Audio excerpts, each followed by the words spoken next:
Oameni buni, vă salut! Eu sunt Dr. Mihail și bine ați venit la acest prim episod dintr-o serie de podcasturi cu invitat. Avem și un nume pentru această serie și numele acestui podcast o să fie Boabe de cunoaștere. Și o să vă întrebați de ce boabe? Pentru că un bob este ceva ce plantezi în pământ și dacă pământul este fertil, la momentul potrivit, acel bob o să încolțească, da? Și poate să dea naștere la un copac, la o pădure, la o livadă și în final și tu poți să beneficiezi de pe urma acestei creșteri, dar și societatea și oamenii din jurul tău. Vreau să vă anunț că la acest podcast o să avem invitați oameni de știință, medici, psihologi, cercetători, dar și oameni de cultură, filozofi, scriitori, artiști. Și ceea ce încercăm să facem aici este să obținem de la fiecare câte un bob de cunoaștere care să se implanteze acolo și poate la un moment dat să dea roade. Și mă bucur foarte tare să pot deschide această serie de podcasturi cu un medic și creator de conținut, Dr. Cezar. Doctore, te salut! Salutare! Frumoasă introducere. Acolo, în această pădure pe care vrem să o plantăm, o pădure amazoniană, să zicem așa, cu mare diversitate de cunoaștere, aș putea planta mai multe boabe, nu doar din medicină, mai ales că eu sunt boabe. Mai sunt boabe, da.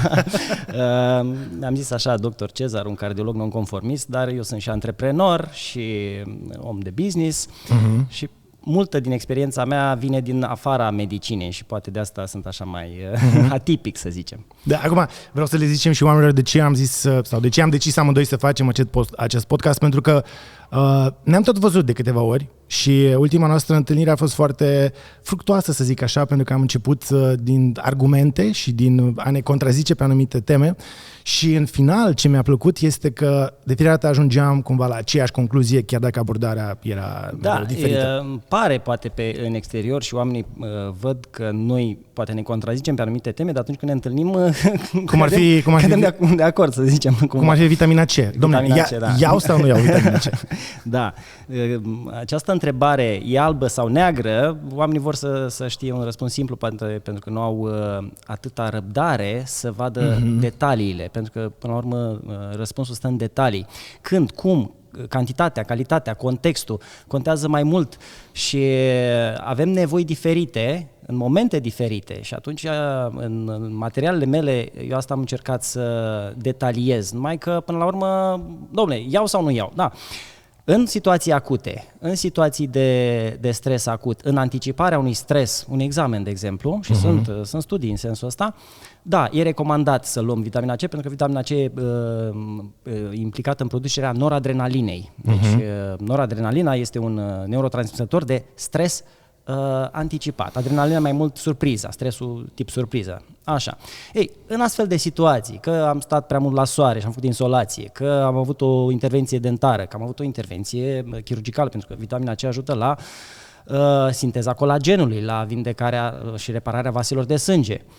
Da, dar pe termen lung nu este ok și mai ales o vitamina C sintetică, cum e foarte multă de pe piață și la care se face recomandare cumva în mod agresiv. Adică când am început noi să vorbim despre vitamina C și noi și alții, ce fac companiile producătoare de suplimente? O fac de fapt de mult, o fac de mult timp. Dar da, de fapt... acum parcă prea insistă și că trebuie să luăm zi de zi, asta înseamnă comerțul.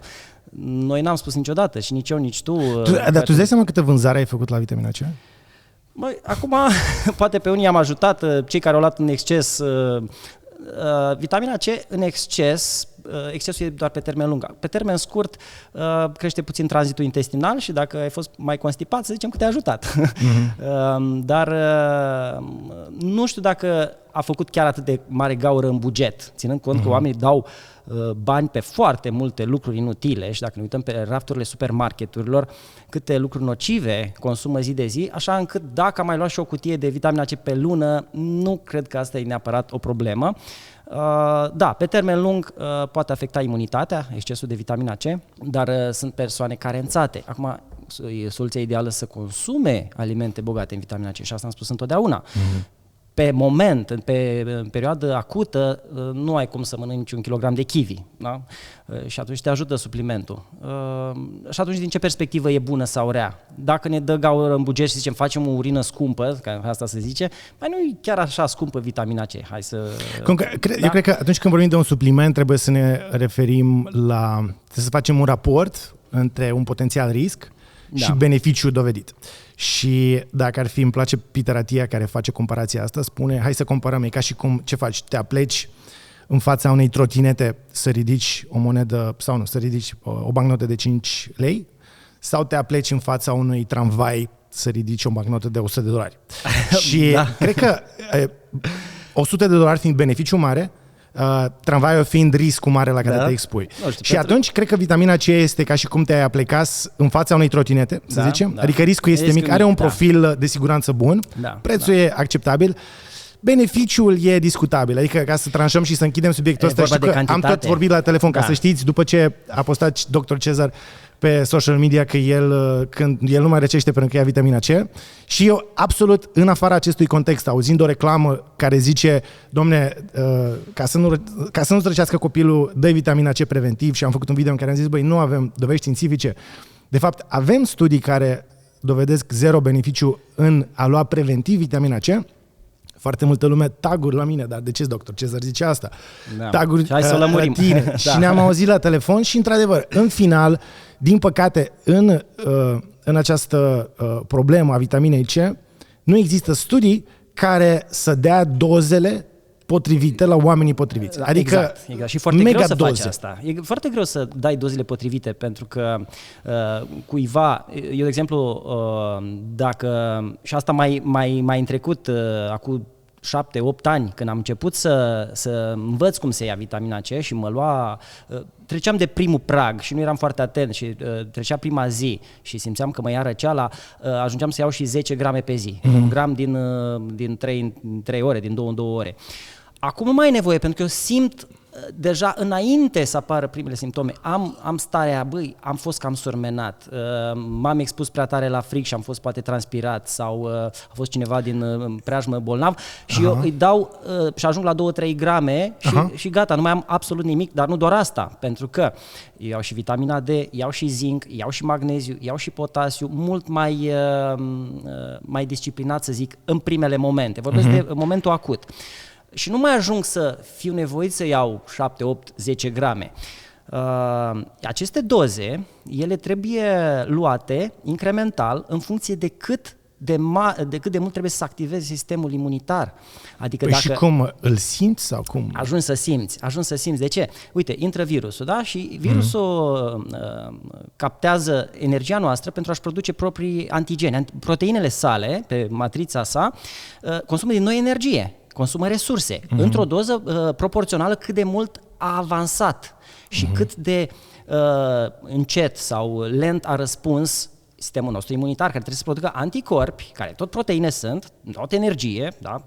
Producția de proteine e cea mai mare consumator energetic. Ei, dacă noi am pierdut teren din cauza că suntem în stres, resursele noastre sunt epuizate și nu dăm atenție corpului, atunci el se multiplică nestingerit, crește într-o cantitate foarte, foarte mare și atunci trebuie să venim cu doze proporțional mai mari dacă am întârziat. Da? Ei, acest lucru nu se poate pune în studii, pentru că într-un studiu clinic nu poți să-l întrebi pe om dacă s-a certat sau nu cu nevasta, dacă a fost stresat sau nu la examen, dacă a stat sau nu la soare, dacă a mâncat sau nu mai greu sau mai puțin greu. Foarte corect. Ajungem cumva la un rezultat anecdotic, așa se cheamă în medicină. Anecdotic nu înseamnă că el nu există, dar înseamnă că el există la o persoană. Și atunci tu zici așa, ok, iau vitamina vitamina C, supradoze, doze mari de 10 grame. Incrementale, progresiv crescânde, deodată, da. Și pe tine te ajută. Dar știi care e ideea? Mai departe, pentru a face recomandarea altor persoane, ai nevoie de o dovadă că acest lucru este... că îl poți traduce la mulți oameni. Și atunci, uite, tu ești atlet, da? Ai masă musculară. Da. Poate că masa aia musculară și reciclarea vitaminei C. În masa musculară se reciclează, deci avem o cantitate depozitată și ea trece printr-un proces de reciclare dacă avem resurse, dacă avem energie. Și energia înseamnă multe lucruri. O persoană care e surmenată, epuizată psihic, fizic, își pierde capacitatea de reciclare și vitamina C uzată se pierde prin urină. Da? Și își pierde cantitatea de bază. Și cum poți să știi că acea persoană o să fie ajutată de acele doze? Până la urmă, fiecare trebuie să încerce pe propria piele. Efectiv, ăsta e răspunsul. Adică 1 gram, 2, 3, 4, 5, 6. Corect, nu cred că îți face rău. Și ținând cont de profilul de siguranță, că asta era... Adică întrebarea ta la un moment dat a fost la telefon, băi, dar ce rău poți să faci? Și într-adevăr, mai mult decât, să zic, un tranzit accelerat, probabil că nu poți să faci rău. Vreau să te întreb altceva. Cumva ne-a furat vitamina C din start din acest podcast. Dar poate că ăsta a fost light motivul întâlnirii. Zi-mi, te rog, cum ai început cu social media și, de fapt, cu conținut medical pe internet? Chiar cu vitamina C am început. Da, chiar asta e primul meu video pe social media, pe YouTube. Am stat o lună de zile și am citit sute de studii de tot felul, mari, mici, anecdote, cazuri de toate felurile și am înțeles în câte reacții e implicată. Și apoi mi-am dat seama, dar eu n-am învățat lucrul ăsta la medicină, nu am învățat la cardiologie, pentru că în cardiologie vasele de sânge care sunt afectate de atâția factori nocivi ar fi protejate dacă am avea vitamina C. Dar în cardiologie noi știm că o alimentație bogată în fructe și legume proaspete. Corect. Cum acoperă asta, da. Bun, dar nu sunt doar fibrele sau ce avem, polifenolii, avem și vitamine, deci un complex de nutrienți. Și am zis, ok, n-am învățat lucrurile astea la școală, la facultate, la rezidențiat. Câte lucruri pot afla? Și în felul ăsta, trezindu-mi curiozitatea și văzând că pot veni cu o informație pe care oamenii, dacă o pun în practică, starea lor de sănătate se poate îmbunătăți și nu am nevoie de o rețetă să scriu vitamina C, nu am nevoie de o rețetă să recomand omului să facă fasting, că la fel s-a zis, domnule, trebuie să facem post intermitent numai cu aprobarea medicului. Păi nu mă obligă nimeni să mănânc, adică nu e ca și cum medicul vine și îți spune să mănânci de 3, 4, 5 ori pe zi și dacă nu mănânci te bate la palmă. Cum ne forțau poate părinții să mâncăm. Ia și mănâncă, dar de ce să mănânc dacă nu mi-e foame? Corpul meu nu are semnale. Deci eu dacă îi zic omului să iasă la soare, să stea cu picioarele goale pe pământ, n-am ce să-i fac prea mult rău. Că eu fac duș cu apă rece sau mă tăvălesc în zăpadă și m-au întrebat, domnule, nu face pneumonie? Păi zic, eu nu fac, eu sunt antrenat, dar acum voi asumați-vă. Adică multe din aceste sfaturi trebuie luate cu prudență și fiecare să se adapteze treptat. Și asta menționez de fiecare dată. Ele sunt sfaturi generale și cumva fiecare trebuie să înțeleagă și din perspectiva personală. Nu se potrivesc oricui, oricând și da. Corect, sunt niște informații, sunt boabe de cunoaștere, oameni buni care practic plantate acolo și folosite la momentul potrivit pot ajuta pe mulți. Ai început cu vitamina C, ai studiat și ai făcut un video cu vitamina C? Apoi am făcut despre vitamina D. Apoi am scris ceva despre magneziu, la fel, am rămas șocat că 70-80% din populație are carență nediagnosticată. De unde ai datele astea? Astea sunt date din studii mici și din estimări și din, am gândit, fiziologia. Da? Am studiat fiziologia și mi-am dat seama că știința are niște limitări. Corect. Efectiv, unele lucruri în biologie nu le putem măsura. Da? Ar trebui să facem biopsie din mușchi, biopsie din oase, ca să vedem magneziu în mușchi și în oase. Da? Și încă un lucru. Nu toate organele sunt aprovizionate la fel cu nutrienți. Creierul și inima sunt stăpânii, să zic așa. Este ca Kim Jong-un, da? El ia totul pentru el. Sunt niște dictatori, într-adevăr. Dictatori, da. Și atunci își trag ce au mai important, ce au nevoie. Își trag vitaminele, își trag magneziu, potasiu, dar pe unele le aduc din țesuturi, din piele, din mușchi, din oase, prin sânge. Da? Și în sânge trebuie să fie într-o anumită concentrație cât să ajungă la creier și la inimă. Și atunci când îți faci analiza din sânge, ai să vezi că ești în parametri quasi normali. Poate puțin și e posibil la să ai o normalul carență, de jos. asta vrei să zici. E posibil da, să ai o carență în este tisulară. Și nu o putem măsura la toată populația, adică dacă facem biopsie sau, eu știu, manevre de-astea mult mai... mai dificile. Uite, de exemplu, vitamina C. E foarte greu de măsurat și la animalele de laborator. Din momentul în care se sacrifică animalul de laborator, trebuie foarte repede să te miști, să măsori, pentru că se deteriorează foarte repede. Deci tu nu poți să măsori practic vitamina C. Sunt studii totuși se aproximează. Da. Corect, doar că în medicină ai cumva mai mulți parametri pe care îi poți măsura. Într-adevăr, există partea asta foarte frumoasă în corp, pentru că e atât de vizibilă, are foarte mulți parametri măsurabili. De exemplu, ești, nu știu, obez, se vede pe greutate, se vede pe profil lipidic, se vede pe, nu știu, pe hipertensiune, pe alte boli asociate.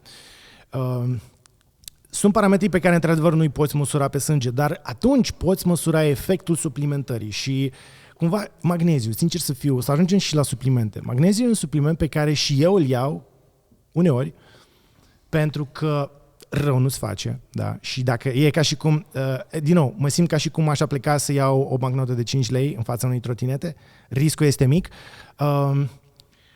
Avantajul poate să fie acolo, dar nu este atât de palpabil pe studii în care să dai magneziu la oameni și să zici, ok, nu putem să măsurăm magneziu în celule și în mușchi, dar vrem să vedem niște rezultate. Rezultatele astea anecdotice sunt cu miile, cu zecile de mii, numai că cineva trebuie să le adune. Ca să aduni 1000 de subiecți, te costă foarte mult, foarte multă muncă. Nici n-ai voie să-i aduni pe anecdotici, trebuie să iei 1000 random și să... Ok. Dar ca să faci munca asta, ca să faci această muncă necesită foarte mult timp și foarte multe resurse financiare. Ori aceste substanțe, ele nu pot fi brevetate. Cine să facă asta? Hai să luăm așa, hai facem noi un business, da? Și de faptul că suntem antreprenori... Asta e, înțeleg ce zici. Cum facem? E o piedică, într-adevăr, în cercetare. Și ok, facem, să zicem că din mărinimia noastră investim acolo o sumă consistentă, pentru că trebuie să plătești 10 oameni. Ok, fac voluntariat odată, dar până la urmă trebuie să susții chestia asta. Cum îți vin banii înapoi? Că tu nu poți să vinzi magneziu, că toată lumea vinde. Sau nu poți să vinzi vitamina C. Ai dreptate, da? așa. Cine ar investi sume? Ar trebui să facă statul, guvernul. Care guvern? Al cui? Al cărei țări? Când în cercetare nu se investește mai nimic? Granturi, ar putea să fie niște granturi care să ofere... Da, și sunt granturi, sunt exact studii, multe din studiile astea de 50 de subiecti, de 100 de subiecti, care sunt studii relativ mici, sunt pe aceste granturi, da? Dar studii de alea uriașe, cum fac companiile Big Pharma, da? Unde se investesc sute de milioane, zeci de milioane în astfel de cercetări. În trial-uri lungi Ei, și atunci, care și să dureze. Păi nu facem odată, ne-am întâlnit noi o săptămână și facem un studiu. Nu, trebuie să ne întâlnim 2, 3, 4, 5, 6 ani dacă vrem să vedem rezultate pe termen lung. Bun.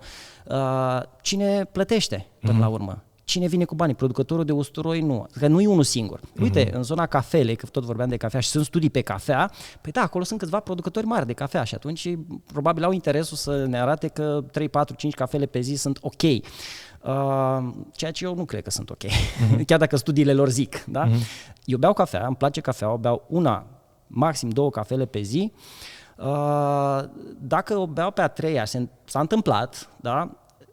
Simt o stare de agitație. Și eu simt că acel lucru, corpul meu spune, bă, nu e chiar sănătos, chiar dacă în studii îmi demonstrează că da, n-ai nicio problemă. Dar nu crezi că te întorci din nou la anecdotă? Pentru că în mod cert, dacă tu la 3-a cafea nu te simți bine și asta e valabil, adică sunt foarte mulți. Eu, de exemplu, în tot ce am citit și în cafea, chiar sunt cu sutele de studii și sunt atât de împrăștiate la facultăți. Ok, poate că 30% sunt plătite și sunt în disclaimer, poate 30% n-au pus asta în disclaimer, dar în toate acele studii și meta-analize și analize umbrelă, și în special în studii făcute pe sportivi, aparent doza de cafea, de cofeină recomandată și care se studiază la sportivi e de 300 de miligrame dimineața într-un shot. Adică sunt 5 espresori într-un shot la sportiv care pleacă și care are performanță atletică mai bună. Și oamenii îmi scriu după aia și îmi zic, băi, dar eu ce să fac? La a 3-a cafea mă apucă tremuratul. Păi nu bea, pentru că... sau du-te și tu, alergă și tu ca sportivul respectiv. Sau așa. Cumva, toleranța noastră la cofeină este diferită la fiecare. Unii oameni pot să bea 10 cafele pe zi, alții oameni pot să bea 3 cafele pe zi și la 4-a să tremure. Ceea ce este legit, știi? Dar cumva pe cofeină eu, cel puțin, sunt suficient de încrezător în datele pe care le avem în această cofeină. Studiile care sunt pe cofeină nu spun că industria nu profită de pe urma ei, nu spun că nu e un dezastru, într-adevăr, că se consumă atât de multă cafea când ne referim la pahare de plastic și la, nu știu, la tot reziduul care rămâne în urmă, pliculețe de zahăr, bețișoare cu care amesteci. Totuși, eu în cafea sunt destul de încrezător că o cafea, atenție, o cafea bună, o cafea corect prăjită, care nu este neagră și e arsă complet, o cafea vorbim care este brună. Vorbim de mucegaiul din cafea, vorbim de... Corect, lucrurile sunt extrem de complexe, într-adevăr. Dar ce cafea au folosit în acele studii. Da. Așa încât cumva știința e aproximativă și depinde de mulți factori. Și nu se pot lua toate aceste variabile, nu se pot lua în calcul. E imposibil. Deci, cred că dacă am aduce cele mai puternice și performante computere, n-am putea introduce toate datele care pot modifica un studiu. Că există o marjă. Dar cât e marja? E 3%, 5%, 10%, 20%? Păi, dacă este o marjă de 10%, legat de, uite, un alt subiect, câte grame de proteine trebuie să ia cineva pentru a își menține masa musculară sau a crește masa musculară. Un sportiv, da? Prima întrebare asta. 2 grame pe kilogram corp. Corp de ce? Pentru că kilogramul de corpul variază de la o zi la alta. În funcție de cum ai dormit și de cât tare te-ai stresat. Bun. Să zicem că calculăm o anumită doză. Da? E imposibil să fie perfect, să pici exact. Corect, e o aproximație. E aproximație pentru că nici contează și cum te-ai antrenat, cât de intens și cât de mult te-ai concentrat să contracți mușchiul ăla și dacă ai făcut a 10-a sau 11-a sau 12-a repetare, tu ți-ai propus să faci 10, dar ai făcut-o și pe a 11-a și pe a 12-a. O faci pe a 12-a? Faci și pe a jumătate de a 13-a. O faci? Te duci acolo? Mereu? Nu neapărat. Dacă nu vreau să-mi distrug atât de tare, depinde. Mă joc cu chestiile astea.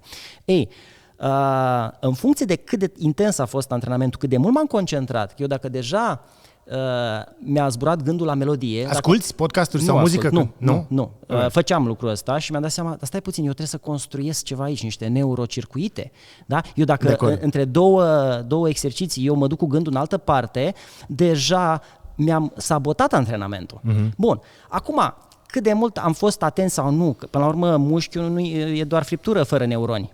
Și circuitul neuromuscular se face și în pauza dintre exerciții, da? Dacă ești acolo. Arnold făcea chestia asta, alții pierdeau vremea prin sală și el era între exerciții, între repetări, se concentra la mușchii pe care are de lucrat. Da? Și muncea și ducea energie și resurse în acele neurocircuite. Bun. În funcție de aceste variabile, și aici chiar n-ai cum să măsori, efectiv, n-are nimeni cum să măsoare lucrul ăsta, avem nevoie de o cantitate mai mică sau mai mare de proteine să reparăm. Bun, să zicem că suntem cu 5% sau 10% peste. Vom crește în masă, deci corpul își va lua ce are de luat pentru a construi masă musculară, dar va rămâne 10% în plus din aminoacizi. Ce va face cu ei? Îi va transforma în zahăr și apoi în grăsime. Da? Și sau în glicogen dacă Păi da, dar tot este o capacitate limitată și dacă ai depășit chestia aia cu 5%, 10% și o faci asta zi de zi, ai să vezi că după 10 zile e în greutate, ai 100% peste, da? Sau în 20 de zile. Bun. Da, atunci ce faci? Trebuie să cobori sub. Dar cât cobori sub? Că dacă n-ai cum să cobori exact și atunci cobori cu 5% sau 10%. Cred că aici există adică dacă te concentrezi suficient la tine și ai timp să simți ceea ce simți, în contextul în care mâncarea ta este echilibrată, cred că la un moment dat un om sănătos și care face sport și care e conectat la el, simte exact că trebuie să mănânce. Păi despre asta e vorba de fapt. Asta vreau să transmit. Nu avem cum să calculăm. Că ne orientăm. Avem niște medii. Avem, da. Într-adevăr, asta e o altă hibă a studiilor și a medicinei și în general a medicației, și asta o știi pentru că ești cardiolog. Cumva în medicație se face un studiu și se calculează, n-ai cum să faci altfel. Ca paranteză, în medicație se face un studiu și se calculează care a fost concentrația medie eficientă, astfel încât efectele adverse să fie cât mai puține, dar efectul pe care îl cauți să fie optim, dar când te uiți la, de fapt, valorile pe toată scara, o să vezi că la unii reacția a fost cea dorită la o concentrație de 10 ori mai mică și la alții ai nevoie de o concentrație mai mare. Asta e deja medicină personalizată. Interacționează și cu alimentația. Că tu înghiți tableta, da? Înghiți boaba, dar în stomac mai ai și niște alimente, că nu înghiți pe stomacul gol, da? Ei, dacă ai mai multe fibre, ai mai multă sau mai puțină apă, fibrele respective creează un anumit tranzit care e mai rapid, mai lent și atunci din boaba respectivă se absorbe mai puțin, mai mult și așa mai departe. Se leagă de niște receptori, se creează o anumită tahifilaxie, o anumită acomodare azi, mâine, poimâine, în funcție și de cantitatea care s-a absorbit, în funcție și de alimentele pe care le-am consumat sau nu. Deci tahifilaxia sau acomodarea și adaptarea nu este lineară, totul este non-linear și nu poți să o calculezi efectiv. Și lumea zice, domnule, am tensiunea oscilantă. Păi viața este oscilantă. Într-o zi ești mai agitat, într-o zi ești mai stresat, într-o zi ești mai liniștit, într-o zi te-ai culcat mai devreme, într-o zi ai stat până târziu. Sau pur și simplu nu faci parte din media aia pe care am avut-o. Dar nu pe media. Pe media aia care așa nu e nimeni, că n-are nimeni cum să fie. Majoritatea sunt undeva. Da, sus, jos, sus, jos. Și e imposibil, din punctul meu de vedere, să se calculeze... Ținând cont de toate lucrurile astea și faptul că le-ai realizat și ți-ai dat seama de ele, pentru că asta ai făcut, nu? Că ai făcut rezidențiat pe chirurgie, pe cardiologie. Da. Și ceva nu s-a legat, corect? Da. Ceva nu se lega în... Da, cumva... Da, cardiologia și medicina convențională vine să-ți salveze viața. Da, și chiar în cardiologie apreciez că totuși spui asta, că în toate materialele tale tu spui, adică băi, ți-a dat doctorul medicamente, ia-le că îți tratează cel puțin simptomele pe care le ai. Păi, până la urmă trebuie să-ți scazi tensiunea aia cumva, da? Dacă tu nu faci nimic, ești în continuare, eu spun prima dată, gândurile negative, sunt boala de inimă e boală de inimă rea. Acum, dacă omul rămâne cu gânduri rele, în agresiune, în dușmănie, în frică, este sistemul fight or flight activat. Bun. Dacă își modifică sau nu gândirea, asta ține de el. Dar până la urmă noi presiunea sângelui, noi trebuie să o aducem în parametri normali, în parametri de siguranță, pentru că dacă rămâne presiunea crescută, îi afectează inima, îi afectează creierul, îi afectează ochii, rinichii și așa mai departe. Cum facem asta? Cei care vor și pot și conștientizează să-și schimbe stilul de viață, e atât de greu să o faci. Fără o îndrumare și fără timp și fără resurse financiare. E greu pentru că se formează noi neurocircuite și le spun, oameni buni, aveți răbdare. Adică nu deodată, gata, ai renunțat la medicamente și... da? Pentru că aici sunt oameni care fac greșeala, dar n-ai făcut trecerea. Tu întâi schimbă stilul de viață, aduci ceva bun în viața ta ca să poți, ceea ce este mai puțin bun, să se diminueze treptat. Până la urmă, acele medicamente te țin pe o linie de plutire, că ai fost foarte, foarte dezechilibrat. Acum, trecerea către partea cealaltă trebuie să se facă mai lent. Adică modificările astea bruște cumva sunt greu tolerate de persoanele mai vulnerabile și patologia cardiovasculară. Nu toți cardiacii sunt la fel. Sunt cardiaci mai gravi și mai puțini. Da? Cum crezi că ar trebui să se schimbe spitalul? Pentru că spitalul, într-adevăr, și medicina în general, medicina asta denumită 2.0, medicina pe care am învățat-o noi la facultate, este foarte specializată și o face foarte bine în a te aștepta între ghilimele, nu te așteaptă nimeni, dar în a te aștepta, cum ziceam între ghilimele, să te îmbolnăvești, vii acolo și ai o serie de pastile pe care trebuie să le iei. Medicina 3.0 e aia care cumva în momentul de față încearcă să găsească știința care să te țină sănătos cât ești sănătos. Da. Adică cu pacienți sănătoși. Cum crezi tu că ar trebui să se modifice spitalul astfel încât, pe lângă faptul că îi dai o rețetă cu antihipertensive și beta-blocante și așa mai departe, să te ducă și într-o altă zonă în care tu să scapi de ele în timp? Asta nu este treaba spitalului. Spitalul și colegii din spital își fac foarte bine treaba ei. Da? Oamenii trebuie să nu ajungă la spital. Da? Să prevină din timp. Deci boala nu apare deodată, boala ca și organismul uman. Corpul uman apare dintr-o celulă.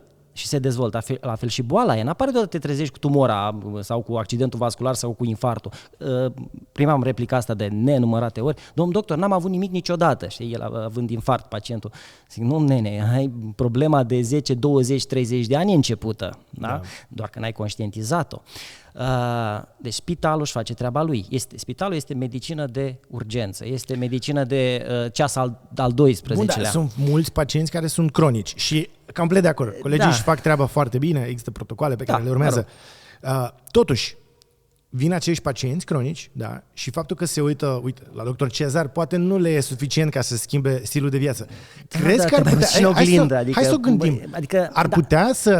Ar putea să se inventeze ceva. Adică, uite, doar îți dau un exemplu. Mă gândeam în timp ce te ascultam. Cum ar fi dacă ai venit la cardiologul tău care ți-ar zice, ok, asta este rețeta de pastile, doar că acesta acum, în ghiduri, ăsta e tratamentul cronic pe care tu îl iei toată viața. Pentru că el o să țină tensiunea mică și tensiunea aia nu o să te omoare. Nu e timp pentru așa ceva. Nu e timp. Păi, adică am încercat să fac asta. Da, am încercat să fac asta la cabinet. Adică nu e timp o oră, 2, 3 și am stat de vorbă cu oameni o oră, 2, 3. Nu este suficient pentru a dobândi atât de multe cunoștințe. Dar cum ar fi ca tu îi zici, ok, asta e schema de tratament. Dar uite, sunt două variante. Tratamentul ăsta puteți să luați 20 de ani, cronic, să vă țineți tensiunea jos. Da.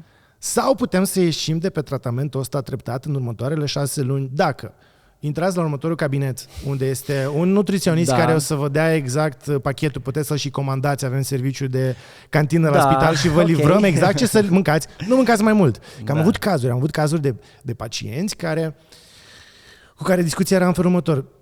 Domn doctor, mă balonez, ce să fac? Păi spuneți-mi ce mâncați. Păi cum, nu mănânc nimic. De cum nu mâncați nimic? Și pacienta evident obeză. Păi nu, maxim o ciorbă seara și o felie de șuncă. Zic, nu, doamnă, spuneți-mi ce băgați în gură, mestecați și înghițiți primul lucru dimineața. Păi o franzelă și cu un pahar de pâine cu zahăr. De apă cu zahăr. Da, apă cu zahăr. Apă cu zahăr. Așa se, nu știu, la Argeș unde am lucrat o perioadă așa, înțeleg că unii oameni... Da, apă cu zahăr călduță, care e caldă și cu franzelă. Asta... De ce? Se dă la cei leșinați pe stradă, nu știu. E un fel de, cum îi zice? Găsești pe cineva leșinat pe stradă, îi dai apă cu zahăr, nu? Sau nu știu. E un fel de, cum îi zice mai la prăjitura asta? Savarină. Un fel de savarină. Ok, de fapt asta e savarină, apă cu zahăr. Da, cu zahăr, da. Cu pâine. Și pacienta aceea nu știa ce... Adică pentru ea nu era mâncare. Era așa o joacă. Ea mânca doar ciorba în mintea dânsei. Cum ar fi să-i faci un plan? Că dacă tu îi faci un plan și zici, dom'le, uite, noi îți livrăm acasă și pe termen lung e posibil să fie mai ieftin să faci asta decât să-i decontezi medicația cronică. Dar nu e atât de glamour activitatea asta, nu e atât de strălucitoare, nu e atât de fascinantă ca medicina invazivă, ca medicina de urgență, ca și chirurgia, ca dar nu cred că... intervențională. Okay. Uite, colegii cardiologi toți vor să fie ecografiști, să fie intervenționiști, să facă proceduri sofisticate. Păi le fac. Dar mai departe să existe, pentru că traseul ăsta, în momentul în care ai luat rețeta pentru medicația cronică, nu există... Ideea e așa. Uite ce am pățit, ce am simțit. Eu dau o informație și chiar ieri am pus un story în care eram la mine la sală la Iași și vine o doamnă, domn doctor, vreau să vă mulțumesc, am avut 101 kg și 126 și așa. Ea a venit, eu nici nu cunoșteam, dar ea a luat informația, a venit la sală, a participat la niște programe de acolo, doar că intervenția mea era doar o vorbă, nu e ceva ce poți monetiza. Era o boabă de cunoaștere. Da, era o boabă de cunoaștere pe care a pus-o în practică. Dacă ar fi venit la mine să-i fac intervenție bariatrică, da? Câte mii de euro ar fi costat ca să slăbească același număr de kilograme? Sau dacă îi făceam ceva mai sofisticat, dacă era ceva mai palpabil, ceva mai... oamenii vor să pună mâna pe ceva, vor să vadă că au plătit pentru ceva. Vorbele-s vorbe, da? Pentru că de fapt vorba e informație și informația trebuie să treacă prin ei. Ei, când te duci la doctor și îți dă doctor rețeta, îți face doctor operația, cumva responsabilitatea e a lui, a sistemului și omul fuge de această responsabilitate, vrea să plătească pe ceva, să plătească cuiva un serviciu și el să nu doară capul. Uneori da, dar uneori oamenii sunt efectiv pierduți și nu știu pe unde să o apuce, iar obezitatea, pofta de mâncare, craving-ul de mâncare noaptea, necunoștința că tu mănânci franzela aia de pâine, e ceva ce te omoară cu zilele, iar sistemul nu e construit acum să rezolve asta. Da. Dar asta mi-aș imagina. Eu mi-aș imagina un spital care merge dincolo de acea rețetă și pe lângă acel meniu pe care ți-l trimite acasă și poate îl plătești. Cum îți plătești tu mâncarea de la piață, îl plătești pe ăla și doar aia mănânci, să-ți dea și o sală de exerciții unde să vii să faci niște antrenament. Și te referi aici la sistemul de stat, pentru că astfel de centre au început să existe în sectorul privat. Adică există nutriționiști, există abordarea asta holistică, psihoterapeuți, poate nu sunt așa integrați, să zicem, ca o echipă. Și astfel de centre se dezvoltă și intenționez și eu la un moment dat să dezvolt un astfel de centru. Tu spui acum că nu avem așa ceva în sistemul de stat, dar sistemul de stat abia e capabil să rezolve urgențele. Da? Și atunci partea asta e foarte costisitoare. Da? Adică nu-i de ajuns să stai de vorbă cu un om o oră. Da? Trebuie să-i aduci să faci ședințe cu mai... Corect, nu zice nimeni că e ușor. Da, dacă cumva avem probabil dorința să trăim aia 80-90 de ani cât îi avem, să-i trăim cumva în deplină sănătate, să putem să ne creștem nepoții. Și unii din noi da, dar unii nu se gândesc la asta. Adică dacă ai 30-40 de ani și te uiți la părinții tăi că se chinuie prin spitale, au, nu știu, osteoporoză, au obezitate, vezi cât de greu se mișcă, tu nu spui o întrebare? Păi da, timpul merge în direcția aia. Da? Acum nu acționez, trec așa inconștient cu sucul acidulat în mână și chiar nu-mi dau seama că acea substanță va face parte din corpul meu. Bei suc acidulat? Nu. De ce? Păi nu mai beau că mi-a trecut pofta. Ți-a trecut pofta, bravo. Deci, apropo de adaptare, și dom'le, nu pot fără. Ba da, se poate. Până la urmă, orice... și gustul se adaptează sau se dezadaptează. Gustul de pofta de dulce. Observ, se întâmplă să mai doresc și eu câte o prăjitură. Eu nu pot să mănânc prăjiturile din comerț. Mi se pare foarte dulci. Foarte dulci, de nu pot, chiar m-am cumpărat ultimele, deci n-am putut să mănânc, efectiv, am aruncat-o. Și am fost și la o benzinărie, îmi plăcea mie o cafea de aia cu gheață și așa, am luat 2 guri și am aruncat-o. Deci nu pot. E te referi la OMV? Da. Cum îl cheamă? A vrut soția mea că și-a adus aminte de vara trecută și vara asta. Bine, la fel. Arăta foarte bine, da. Și băi, e oglindă. Deci fix așa am pățit. Eram eu cu soția mea în benzinărie, am zis, mamă, uite cât de bine arată asta și mi-a venit să-l vomit înapoi. Efectiv, era atât de dulce. Ideea este că asta este media societății. Societatea vrea atâta nivel de zahăr. Te duci și îți iei o cafea și îți dă 2 plicuri. Dar nu te întreabă. Din start îți dă 2 plicuri de zahăr. Eu nu beau niciunul, evident. Păi îți dă pentru că toată lumea cere. Toată lumea cere 2. Poate crezi sunt unii care cer 3. Crezi că e vina societății sau e vina celor care guvernează această societate?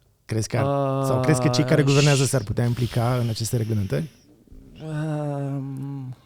Cumva nici nu sunt adeptul comunismului, interzicerii. Uite, de exemplu, drogurile sunt interzise, dar nu majoritatea sunt legale. Cel mai mare drogul, zahărul și jocurile de noroc sunt legale. Deci... Păi tocmai. Adică drogurile pe care le știm clar că sunt droguri și sunt de risc, sunt interzise și nu poți să spui că trăiești într-o dictatură că ți se interzic. Da. Dar pentru că nouă ca turmă ne fac rău și ca turmă suntem tentați să mergem spre ele, atunci ele trebuie reglementate. Ori interzise, ori reglementate. De exemplu, alcoolul ca drog e reglementat că n-ai voie ca adolescent sau, ca minor. În Suedia a fost cineva recent în Suedia și mi-a spus că acolo după anumite ore nu poți să consumi alcool. Dar de ce? Și chiar am urmărit această informație. Suedia și Rusia au grade foarte mari înalte de depresie din cauza lipsei soarelui. Și acolo am avut o cunoștință care a lucrat și dom'le, te ia depresie. Efectiv, nu vezi soarele, asta e. Și o tratezi cu... Suedezii o tratează cu sport. Toată ziua pe schiuri, toată ziua la alergat, toată ziua și cumva sportul este medicamentul lor. La ruși, alcoolul e medicamentul lor.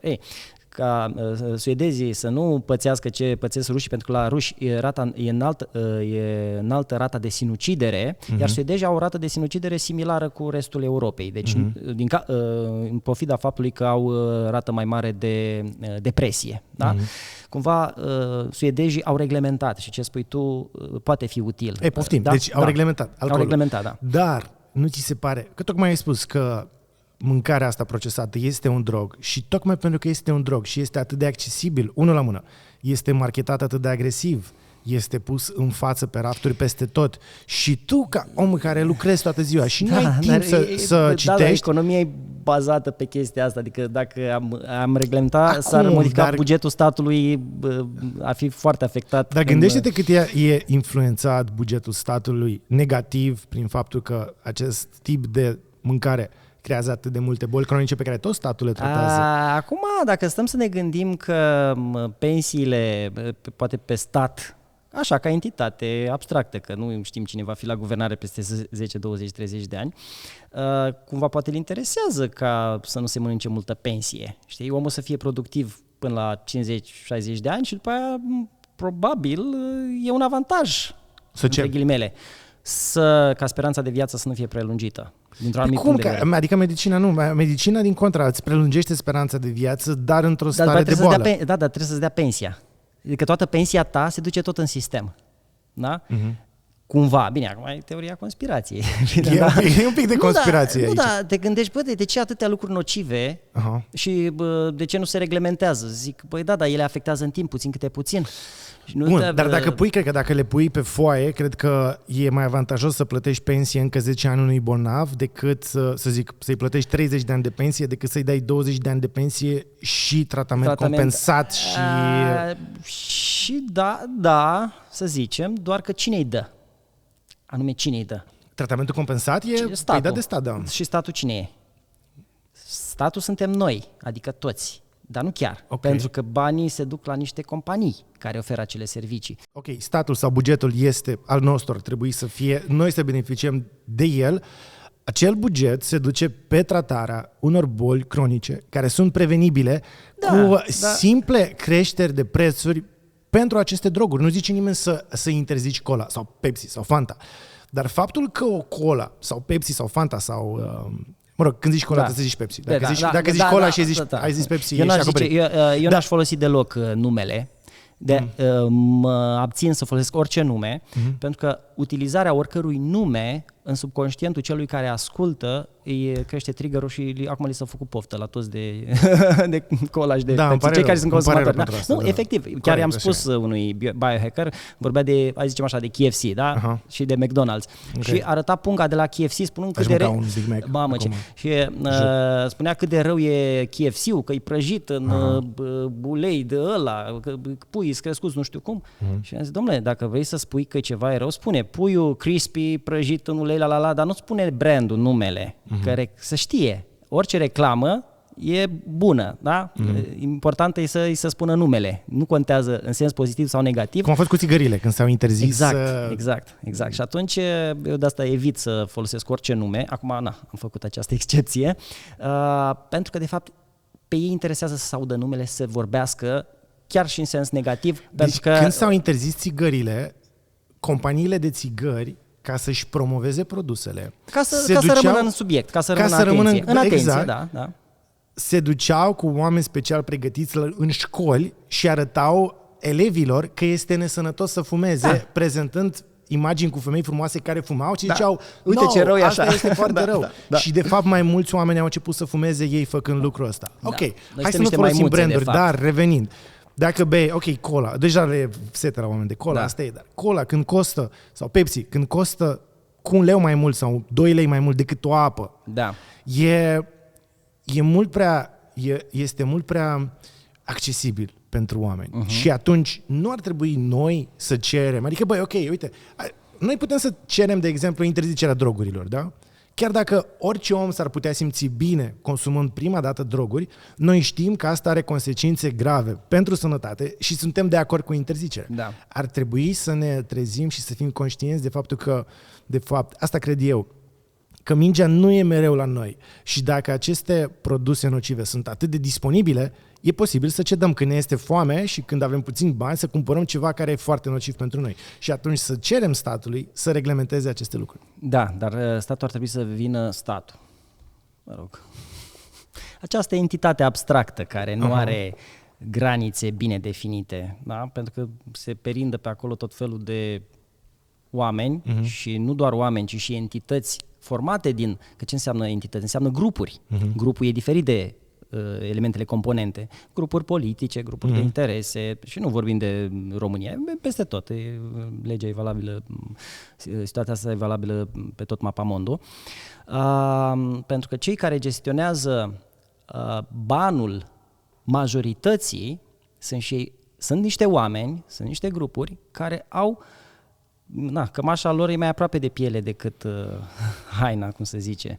Adică asta înseamnă că există interese personale mai importante decât interesele generale și întotdeauna e așa, adică nu putem condamna pe unii sau pe alții că majoritatea populației care ar ajunge în asemenea poziții la fel ar face, pentru că politicienii sunt oglinda societății și putem vedea asta la orice nivel al societății, necinstea. O vezi și la la constructorul care poate te înșeală când îți face un perete și nu le interesează cum a pus gresia, cum a pus faianța. Vedem asta în piață, sunt foarte mulți oameni în piață care înșeală la cântar, care te fură la numărătoarea banilor. Sunt oameni... Crezi că adică mie mi se pare că sunt din ce în ce mai puțini și sunt din ce în ce mai mulți oameni care vor să-și facă treaba bine. Nu, metodele de a înșela sunt din ce în ce mai diversificate. Acum nu mai avem hoți de buzunare, că nu mai e ce să furi carduri, da? Și acum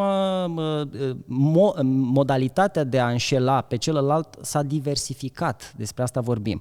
Și o mare parte din... Dar nu că nu îl înșeli neapărat pe celălalt în mod direct, că i-ai băgat mâna în buzunar, ci prin faptul că ai făcut o treabă mai puțin calitativă sau că nu i-ai dat atenție cuvenită pentru banii pe care ți-a plătit atunci când te-ai angajat să faci o anumită muncă, un anumit serviciu. Cu ce zidar lucrezi tu? Sunt curios.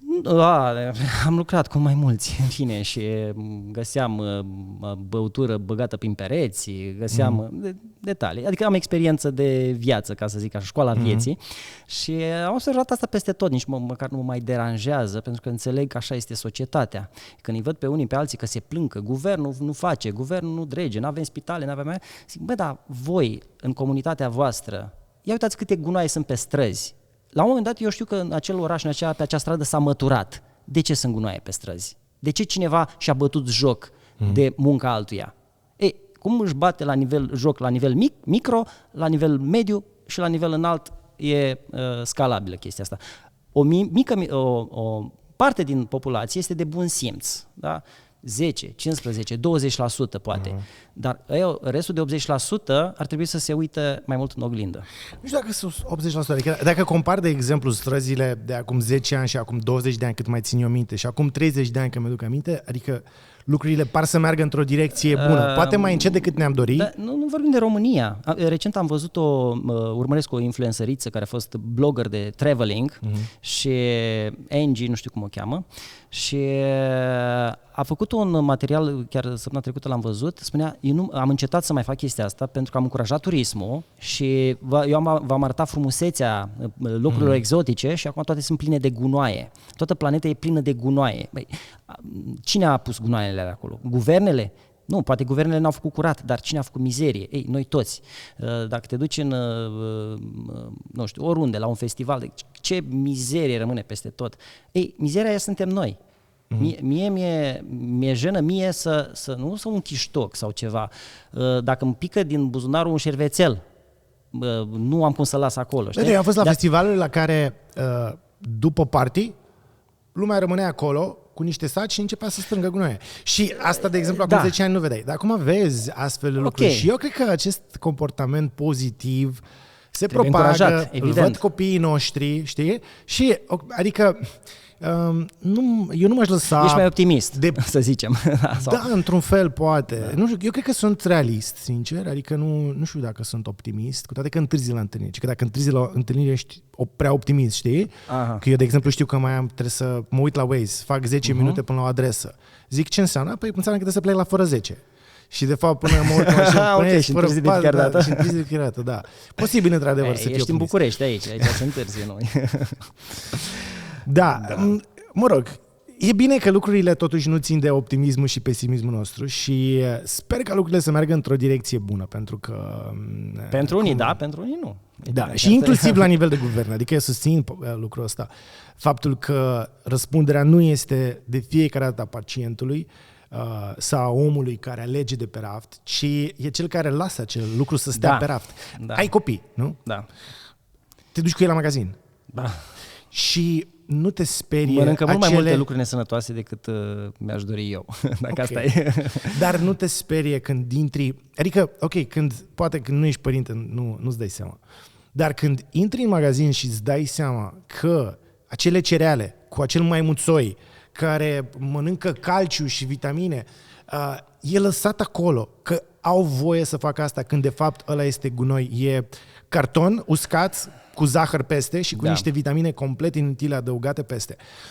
Nu te apucă așa puțin, zici, băi, stai un pic, nu? Adică asta ar trebui reglementat. Și de exemplu, asta am abordat tema asta în Medicul, o să scriem jos în subsol în ce țară și e un studiu de caz foarte interesant. S-a implementat o lege, a venit un guvern care a zis, băi, ne mor copiii. Și fiind o țară săracă, corporațiile astea care vând zahăr, practic, împachetat frumos, se duceau din sat în sat, din casă în casă, să dea exact ca droguri. Ca și cum ar da, droguri, ca să facă dependenți și după aia cumpărau lucrurile astea. Și le-a crescut foarte mult rata de obezitate la copii. Ce au făcut ei este să interzică prin lege să ai maimuțoi și orice fel de chestie pe alimente nesănătoase și obligativitatea de a pune câte un pătrat din 4 pătrate, warning, prea mult zahăr, lipsit de fibre, aliment procesat și conține mai mult decât nu știu câți aditivi. Da, uite, lucrurile astea și a scăzut rata de obezitate brusc. Sunt total de acord, pentru că majoritatea sunt inconștienți și dacă ar vedea un astfel de mesaj, sigur, nu știu, 5%, 10%, 15% poate s-ar trezi sau poate ar consuma mai puțin. Sau, nu neapărat ar reduce de tot, ar elimina de tot, dar sigur i-ar sensibiliza într-o oarecare măsură un astfel de avertisment. Cum și cu țigările s-a întâmplat la fel de când au apărut acele... Corect, te face să înțelegi lucrurile astea. Până la urmă te sperie, zic, totuși, momentele alea de luciditate, puținele momente de luciditate, da? Zici, hai să mă mai abțin. Și dacă te abții odată, da? Și te mai abții a doua oară, vezi că, parcă nu ești chiar atât de dependent, parcă poți să mă mai abțin și data viitoare. Ei, din când în când îți mai iei doza, îți mai faci plăcerea, nebunia. Dar... Comparația e bună, cu toate că nicotina îți creează mult mai multă dependență, e mai greu să te lași de ea și oamenii știu că e nesănătos. În schimb, la acele cereale, ele sunt prezentate ca și cum ar fi sănătoase. Da, deci în punctul ăsta de vedere, o astfel de proiecte legislative chiar ar avea un impact. Problema e și impactul economic. Societatea e pregătită pentru că mare parte din industria alimentară se bazează pe așa ceva. Dacă luăm pur și simplu vânzările unui hipermarket, vedem câte produse sănătoase, și să trecem deodată dintr-o zonă în cealaltă, nu știu dacă suntem pregătiți efectiv ca societate, asta tot la nivel individual. Da? Adică oamenii să înceapă să facă alegeri, să consume produse mai sănătoase, care sunt mai scumpe. De fapt, eu aș zice invers, produsele nesănătoase sunt prea ieftine din coș. Da? Hrana costă cât costă. Da? Hrana eco, hrana bio, hrana făcută de mâna omului. Acum hrana se face foarte automatizat și normal că s-a ieftinit. Junk food-ul e mai ieftin pentru că îl fac roboții în mare parte. Păi despre asta e vorba. E ieftin să-l faci, este foarte slab calitativ, dar prețul acela e de fapt cel care și marketarea lui este cel care ghidează cumpărarea. Acum oamenii ce trebuie să facă? Trebuie să se schimbe, să aibă un shift de gândire. Zice, hai să mănânc mai puțin, dar mai calitativ, să plătesc poate dublu pe o bucată de carne, dar să mănânc de 2 ori mai puțină carne. E o dorință utopică, pentru că un om, dacă tot vede acea sticlă de cola și acea pungă de chipsuri și îl costă o masă în felul ăsta 7 lei, el tot spre asta o să opteze. În fine, îmi povesteai înainte de a începe că ai în plan să-ți faci o fermă? Da.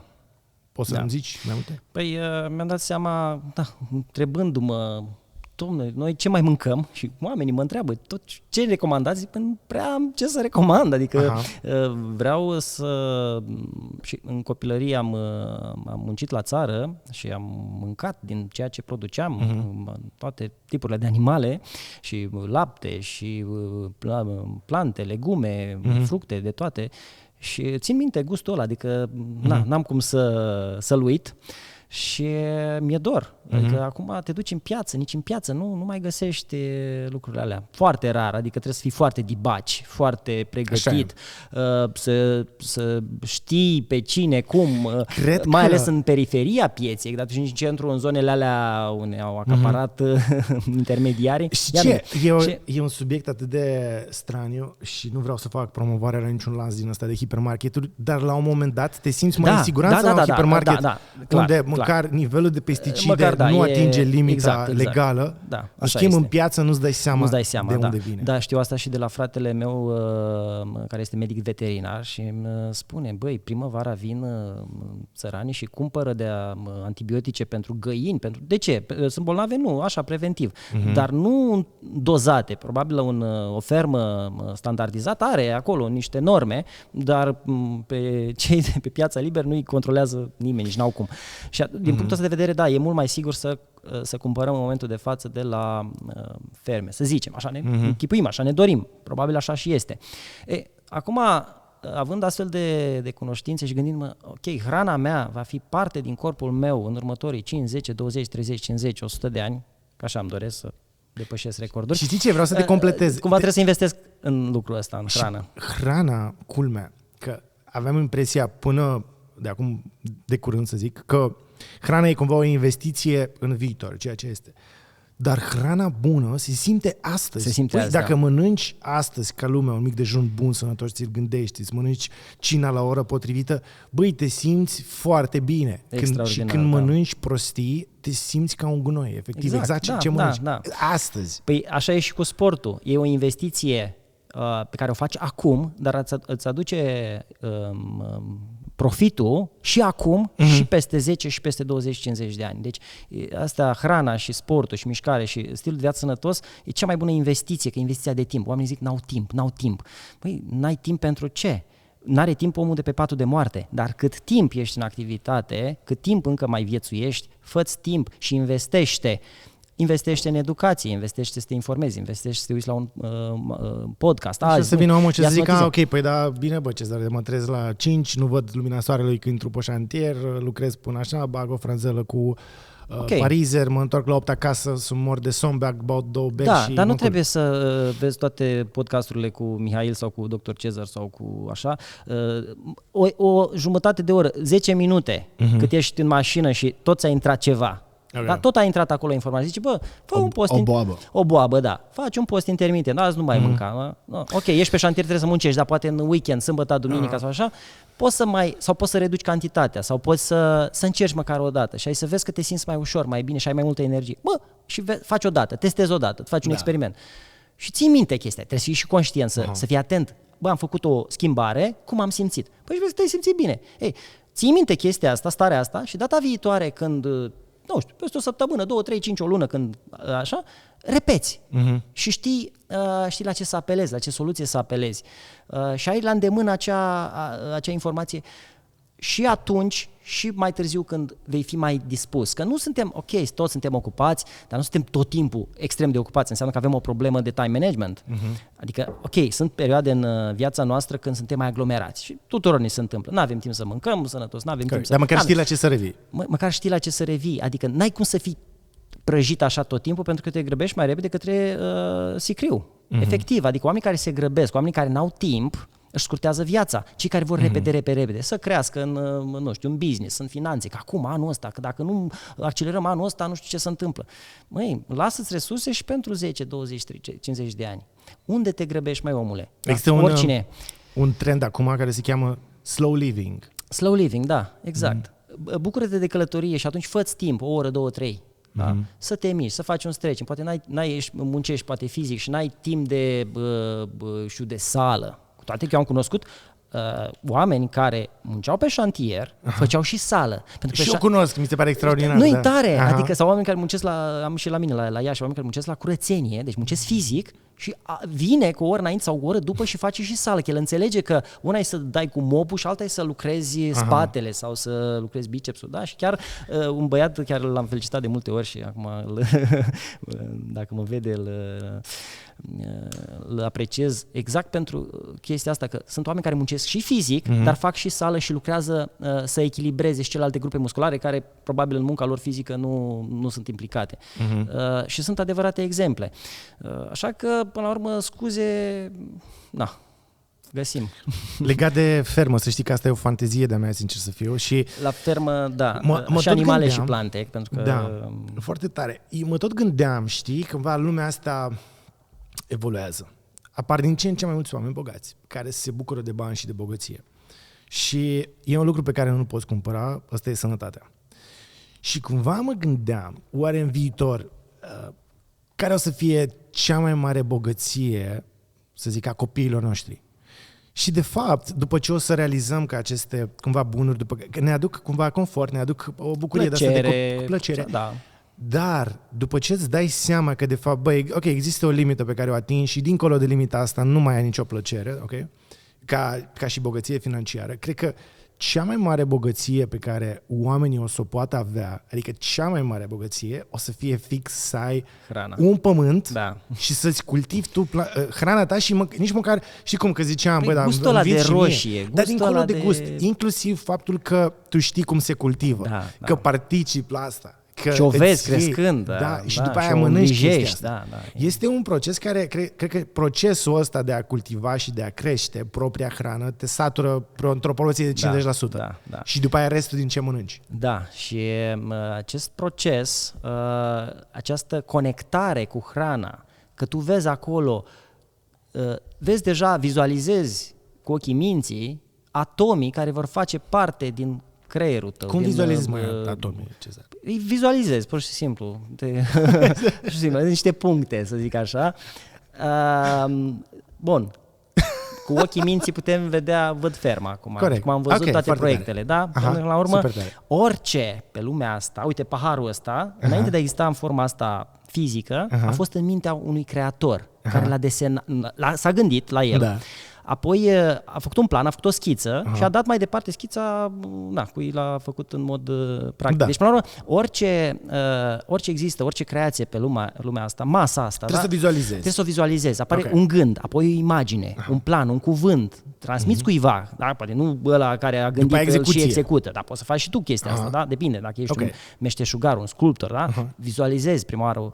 Deci gândul, imaginea, cuvântul, planul, schița și apoi materializarea. Uite, un copil mi-a venit la workshop săptămâna trecută, o doamnă, spunea că vrea să fac un copil, doamna puțin mai plinuță, așa, îți dai seama, rezistență la insulină, infertilitate, și am zis, doamnă, copilul ăla, el vrea să vină pe un teren sănătos, adică întâi rezolvați, pregătiți terenul, exact ca la arat și semănat, întâi scoți mărăcinile, pui îngrășământ, adică faci terenul ca lumea ca să-ți crească planta cum trebuie. Așa, deci însănătoșiți-vă fizic, da?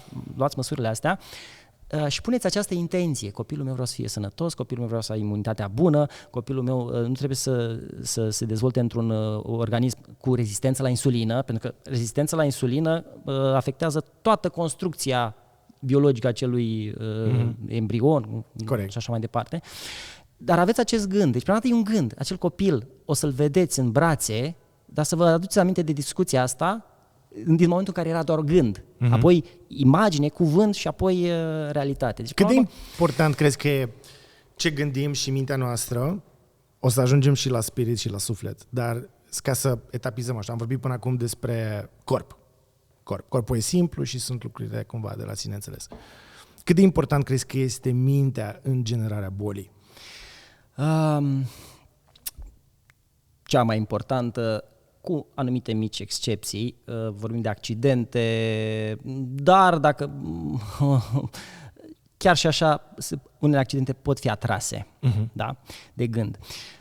Efectul nocebo este mai puternic decât efectul placebo. Suntem mai atrași de gândirea negativă decât de cea pozitivă și există o explicație evolutivă aici.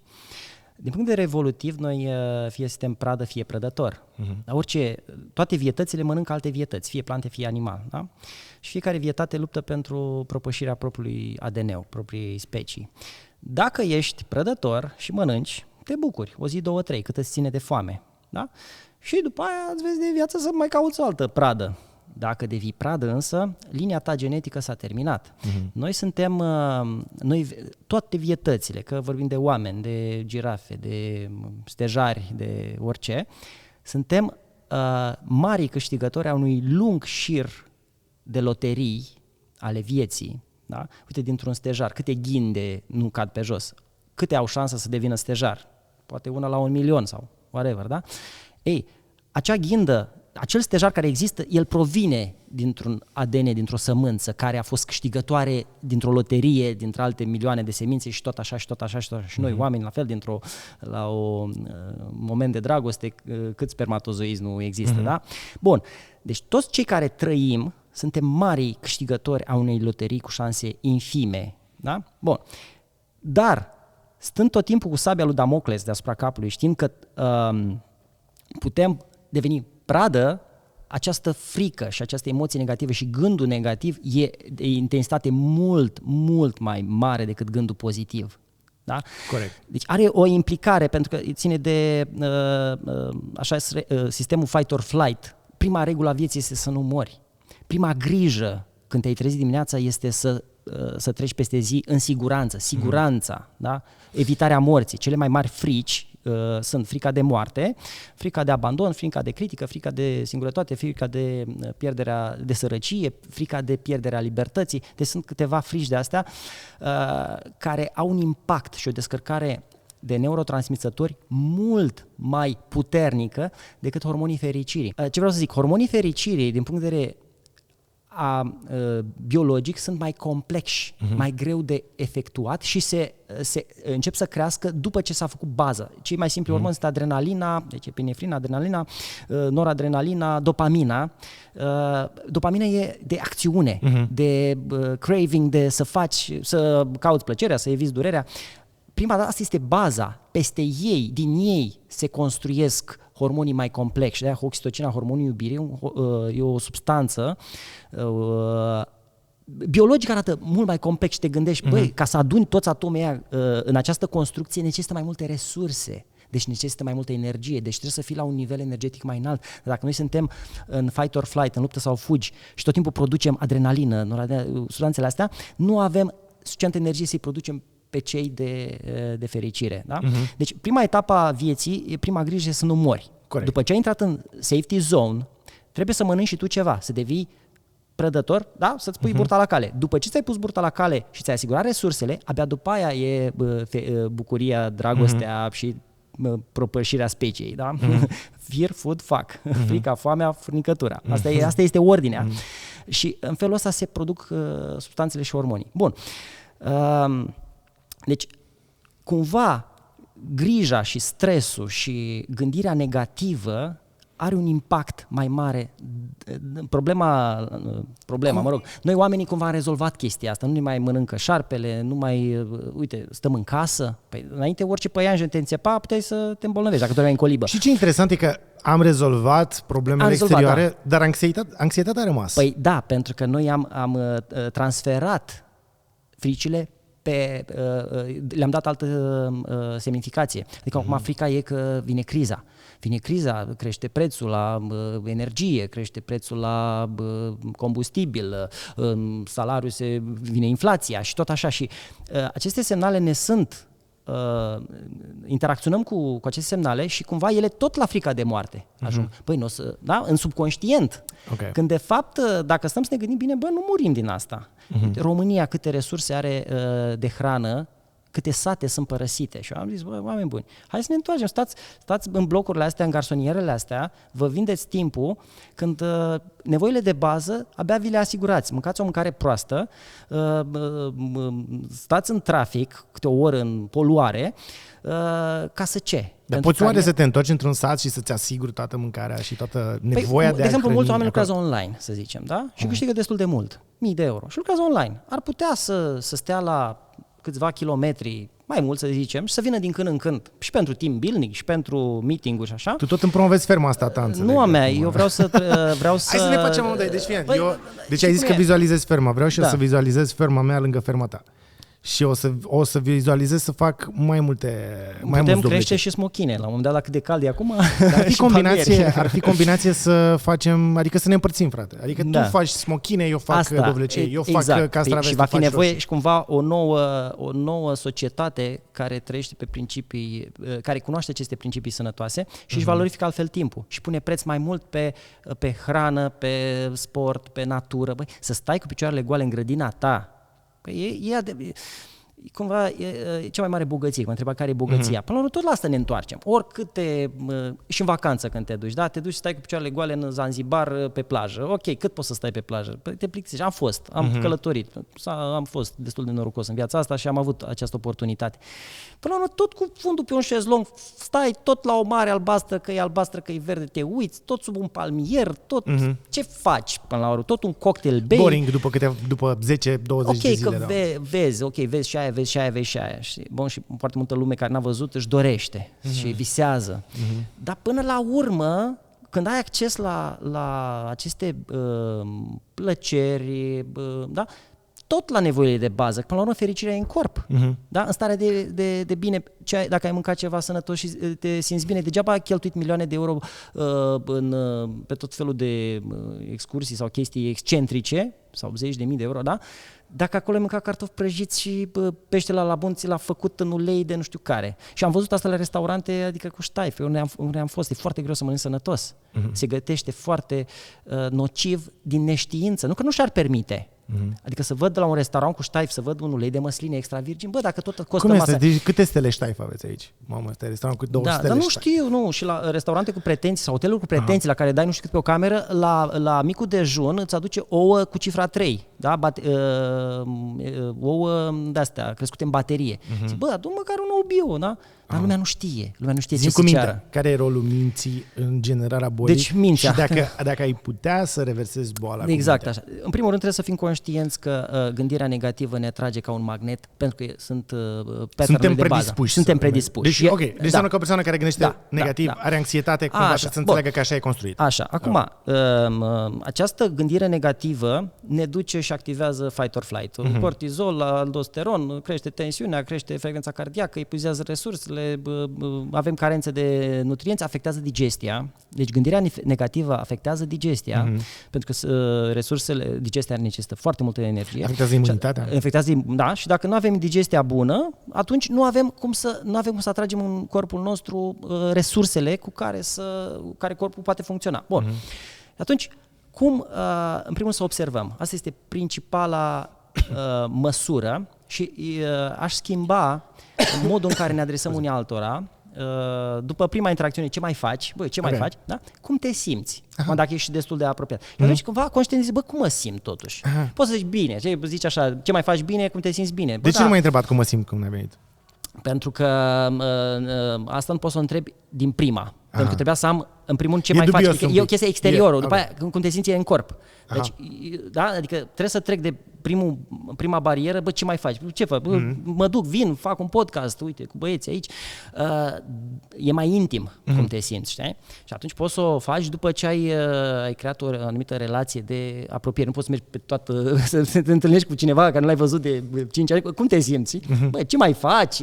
Dacă discuția continuă și te mai oprești 5-10 minute și intri într-o anumită intimitate, poți să întrebi și cum te simți. În momentul în care ți se pune această întrebare, cum te simți și chiar vrei să răspunzi la ea, totuși cum mă simt? Uite, acum sunt plin de energie, filmăm podcastul ăsta, mă simt foarte bine. Da? Înainte de filmare am făcut o lucrare dentară. Da? Și acum modul în care vorbesc s-ar putea să fie foarte diferit de filmările anterioare și mă simt puțin ciudat din acest punct de vedere, pentru că dinții îmi stau într-o anumită poziție. Da? Dacă n-ar fi... Și asta îmi creează un pic stres, să zicem, da? Că parcă mă împleticesc, parcă vorbele nu... Da? Îmi creează o anumită dificultate. De la nivelul ăla extraordinar, chestia asta mă scade punctaj, da? Dacă, în schimb, m-ar durea și o unghie, da? Sau m-ar durea stomacul, să zicem, că am mâncat niște prostii, aș fi mâncat, nu s-a întâmplat, da. Mi-ar fi scăzut și mai mult nivelul. Dacă, să zicem, aș fi avut și un conflict, să zicem, cu cineva și aveam pe capul un stres, iar mai scădea nivelul. Dacă aș fi avut un accident sau dacă... cu cât sunt mai multe elemente care să-mi scadă nivelul de vibrație, să-mi scadă nivelul de energie, să-mi scadă frecvența, să zicem așa, cu cât sunt mai multe, da, cu atât starea mea de cum mă simt e mai rea sau invers. Okay. Da? Am o anumită stare, da, fizic, eu o simt foarte bine, m-am mâncat bine, dar am aflat că au crescut și vânzările la firmă. Da? Am avut și profit, am avut și audiență și am făcut și un viral, să zicem, pe așa. Pe lângă asta am primit o veste bună și de la cineva care i-a mers bine și tot așa. Da? Deci noi adunăm sau scădem informații cu conotație pozitivă sau negativă și noi, de fapt, trebuie să selectăm ce anume are relevanță pentru noi. Dacă te uiți la știri, foarte multe informații de acolo nu au relevanță pentru viața ta, dar ele îți scad nivelul de energie, pentru că nu ești psihopat să te bucuri că ăia se împușcă prin Israel sau nu. Ca om empatic, ce rău, îi vezi pe aia spintecați, îi vezi pe aia, sar bombele, cumva îți face rău. Și din starea, oricât de bine ai fi tu fizic, oricât de bine ai fi mental, oricât de bine ți-ar merge business-ul, în momentul în care sistemul tău, creierul tău, ia contact cu acea informație, îți scade puțin. Și asta te poate predispune la boală? Da, îți scade un pic de acolo. Okay. Un pic de acolo, mai vine criza, mai vine șeful care n-a fost mulțumit, mai vine partenerul de viață care te critică dintr-un anumit motiv, mai vine și 2-3 puncte pe minus, mai faci un sport ceva, mai vai 2-3 puncte pe plus. Tot timpul e o ecuație a stării de bine, pentru că în fiecare moment, în fiecare prezent, noi trăim emoții mai pozitive, mai spre plus, mai spre minus. Dacă cele mai spre minus se acumulează, da, se adună, ele produc aceste substanțe de stres. Și toate substanțele astea de stres, până la urmă, consumă energie. Da? Perturbă somnul. Da? Și atunci, când să vindecăm, și imunitatea scade și apoi se pot dezvolta tot felul de pică, să zic așa, organele cele mai sensibile. Și aici avem și corelația, la fel, nu știu cât de demonstrată științific este, între anumite conflicte emoționale și anumite organe. Spre exemplu, neacceptarea, faptul că nu accept așa ceva, nu pot să diger așa ceva, afectează mai mult stomacul, ulcerul. Da? Persoane care au această atitudine, nu se poate așa ceva, de ce mi s-a întâmplat mie, și nu acceptă, ajung să își îmbolnăvească stomacul. Sau alte persoane care nu spun ce au pe suflet, se abțin în a comunica, își îmbolnăvesc tiroida. Persoane care au un conflict în zona maternității, femeile care au o problemă cu, nu pot avea copii sau ceva legat de copii, pot avea patologii a organelor genitale, organelor de maternitate. Și așa mai departe. Cu ce e asociat asta? Deci asta cu, să zicem, cancerul de sân. Da? Okay. Faptul că ai... Dar cum s-au făcut asocierile astea? Adică cum poți să-ți dai o bănuială? Ideea e așa. Totul în universul ăsta e scalabil, e pe sistemul fractal, adică ce e mic, ce e jos e și sus, ce e mic e și mare, celula seamănă cu organul, organul cu organismul și așa mai departe. De-aia există acupunctură sau reflexoterapie, deci îți prinde de ureche niște cârlige și îți influențează niște organe. Pe totul e legat cu totul. Bun. Da, asta nu e doar. Aici e problema, de fapt, că oamenii se duc la astfel de proceduri și la astfel de terapii. Poate mulți sunt neștiutori sau nu sunt... Ca în orice domeniu, și în domeniul ăsta alternativ, sunt oameni mai pricepuți sau mai nepricepuți, evident. Și apelează doar la acea soluție, când problema nu e doar de acolo, problema e multifactorială. Adică, dacă am un astfel de conflict, care e și noapte și zi, și din culcare în sculare și așa mai departe, acolo pe acel circuit se consumă resurse, se consumă energie. Okay. Și organul respectiv, tu ai o problemă, da? Nu accepți așa ceva și problema se leagă de stomac. Da? Acolo Dar adică mă gândesc cum s-a ajuns la concluzia asta? Că nu, pentru că acceptarea înseamnă că mănânci și dacă tu nu mănânci... Respingi, da. Cum s-a ajuns la concluzie? Prin observație de mii de ani. Deci lucrurile astea sunt observate de culturi și civilizații timp de sute și mii de ani. Medicina ayurvedică, medicina indiană, medicina chinezească, medicina rusească. Multe culturi au observat și observația s-a făcut cumva de-a lungul timpului.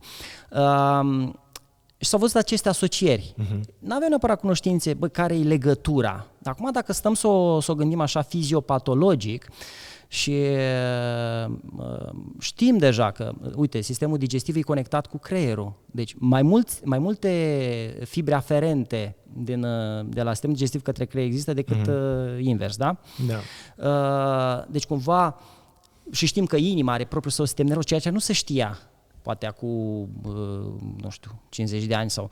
Da? La anatomie nu vezi cum circulă energia, la fel cum dacă iei un laptop și îl deschizi, tu nu vezi ce soft are în el. Da? Toate laptopurile sunt la fel.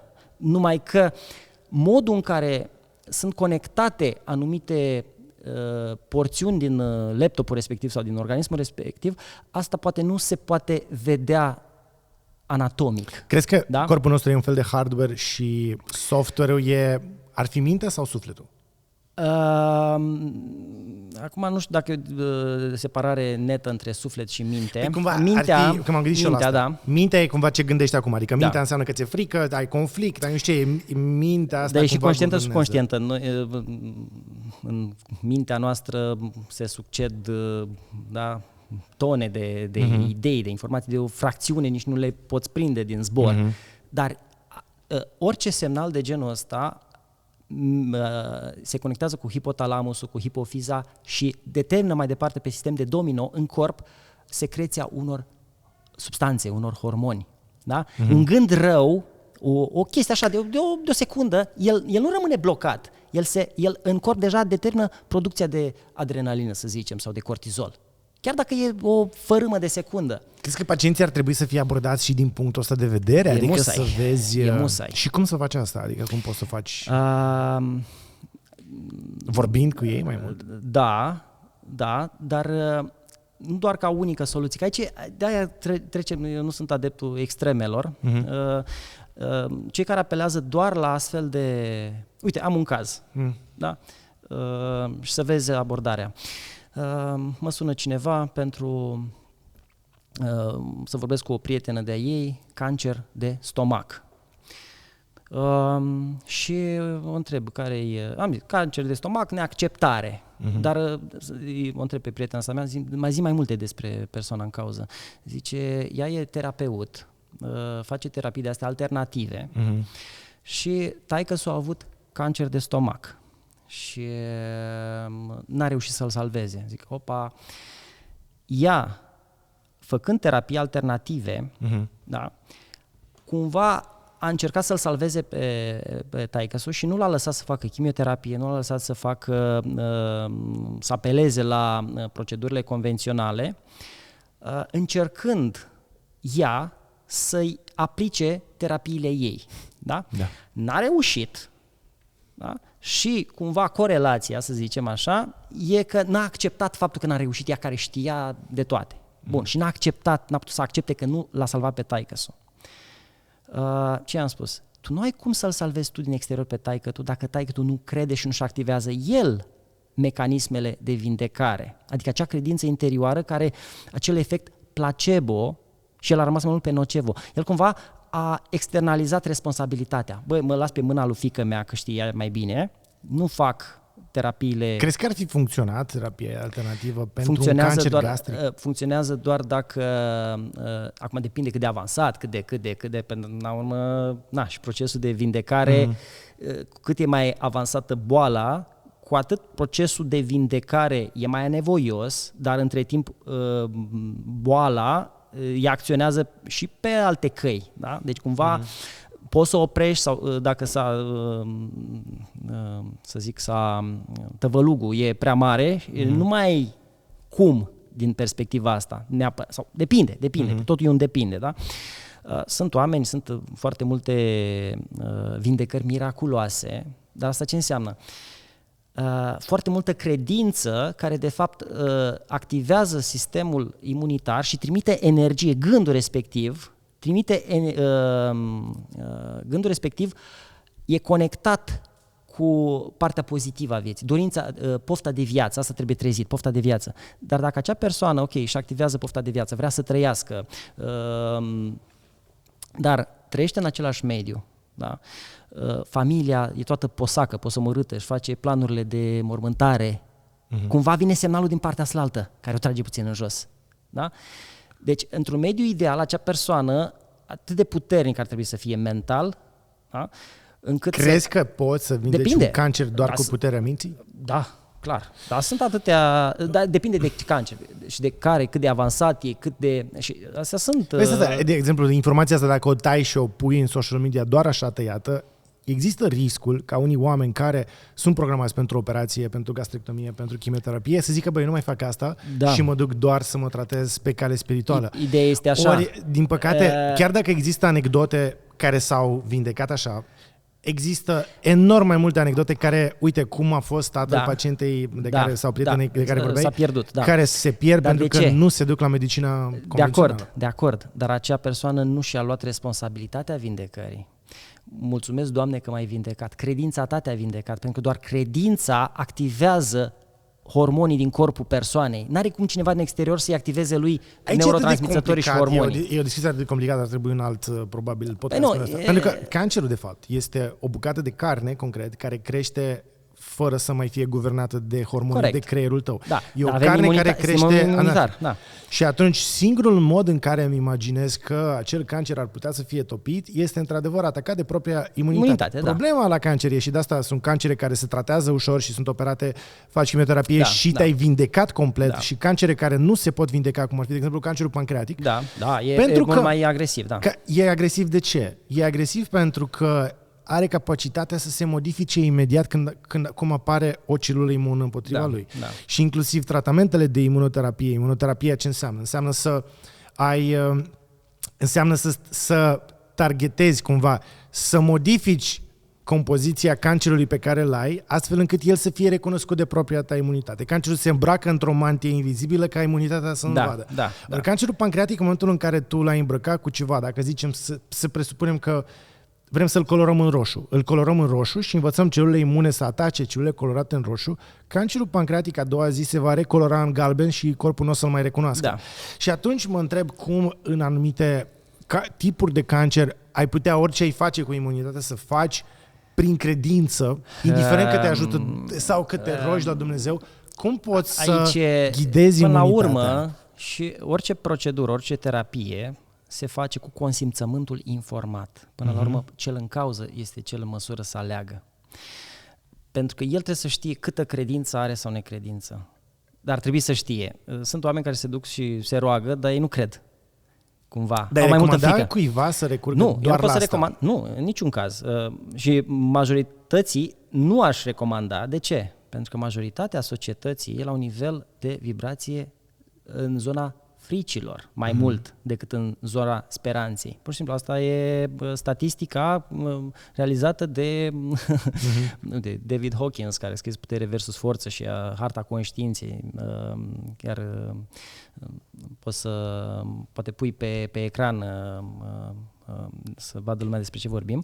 E o hartă a emoțiilor și stărilor umane, de la cele mai negative până la cele mai pozitive. Cele mai de jos sunt umilința, rușinea, vinovăția, apatia și acum creștem așa, frica, dorința. Dorința este o vibrație, o energie care ne consumă. Ea e mai bună decât frica, da? Dar tot ne consumă dorința. Voința e superioară, pentru că voiești din prea plin, din bunăstare, voiești să... Știu, dar cum poți să controlezi că acea voință, într-adevăr, trebuie să treci prin etape. Pur și simplu trebuie în evoluția personală și de la dorință ai ajuns la mândrie. Mândria este pragul sub curaj. Crești curajul, dar curajul nu te treci dimineața curajos. Curajul se clădește în timp prin alegerea disconfortului, prin alegerea muncii. Curajul de a face un duș cu apă rece, curajul de a face un post intermitent, curajul de a dormi la cort, curajul de a face ceva ce te trece un fior pe șira spinării. Ei, mai departe, înțelegerea, acceptarea, iertarea. Te aveam pacient în spital, infarct miocardic, și era glonțul pe la ureche și el avea o problemă cu vecinul, că i-a mutat gardul și era în proces cu vecinul. Asta era grija lui. Deci, băi omule, de asta te-ai îmbolnăvit, pentru că ești în agresiune, că ești în neiertare, ești în dușmănie cu cineva, da? Și tu nu realizezi că această stare îți otrăvește ție inima. Și drept dovadă, ai făcut infarct și ești pe pat de spital, dar tu tot o problemă cu vecinul ai. Da? Ei, mulți oameni sunt în această stare și nu conștientizează cât de mult se otrăvesc și majoritatea, mulți sunt în această stare și la acești oameni e greu să aplici terapii alternative. Și atunci medicina convențională este prima alegere. Dacă tu nu poți să te schimbi, să schimbi gândirea peste noapte, cu toate că alternativa mai e denumită și complementară și așa prefer să zic, pentru că e complementară. Iar trebuie folosită. Aici fiecare știe câtă voință sau câtă înțelegere are. Când primești un astfel de diagnostic, pentru că ai o bună parte din viață, persoana a fost inconștientă, n-a fost conștientă de emoțiile pe care le trăiește. Omule, cum te simți? Bă, mă simt nasol, dar păstrez o travă asta în corp. Ce pot să zic eu cert e că ce am văzut la chirurgie este o diferență clară în evoluția postoperatorie a pacienților care imediat după operație erau, hai, domn doctor, ce facem? Când dăm pungile jos? Ce mâncăm? Și vedeam că se plimbă și plecau în spital în 5 zile și alții cu aceeași operație plecau după 3 săptămâni, care cumva, într-adevăr, erau într-o energie de victimă, de plâns, de nervi. Aici ar trebui în astfel de secții este maximă nevoie de terapie complementară. Da? Pentru că omul e cel mai vulnerabil și cel mai necăjit când e bolnav în spital. Tocmai atunci are nevoie. Uite, la cardiologie e la fel. Atunci e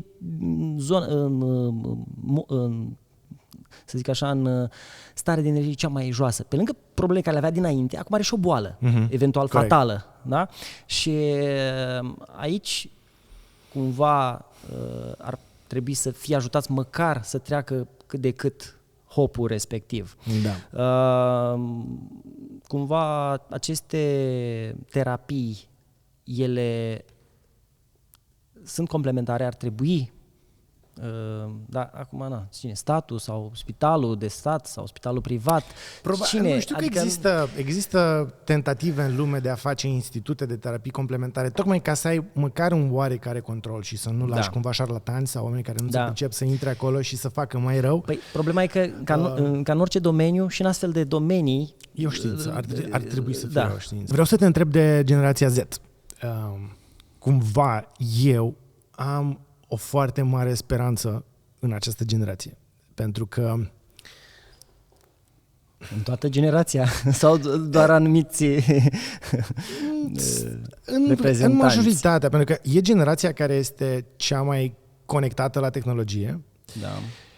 E o generație care mi se pare într-un fel de sacrificiu și o să explic de ce. Dar există cumva, dacă te uiți statistic la ei, statistica e un pic îngrijorătoare, în sensul în care, statistica, și citesc din statistică acum, 42% din generația Z au un diagnostic de afecțiune mentală. Aceste afecțiuni, printre afecțiuni, se numără anxietate, depresie, ADHD și PTSD. Post-traumatic stress disorder.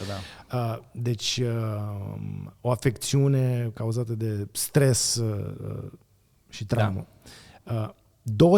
20% dintre ei se duc la terapie și dintre aceștia 20%, 60% din ei primesc medicație pentru asta. Și una din problemele lor este frica pentru viitor și cumva o oarecare nesiguranță. Pe de altă parte, sunt foarte deschiși să vorbească despre starea lor mentală. Ce crezi că ar putea să cauzeze, să zic, acest procentaj care, statistic, repet, pare mult mai mare decât cealaltă generație? Un surmenaj al sistemului. Sistemul nostru de recepție a informației din exterior nu este adaptat pentru o asemenea abundență.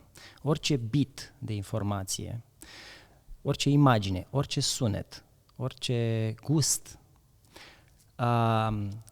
folosește niște neurocircuite.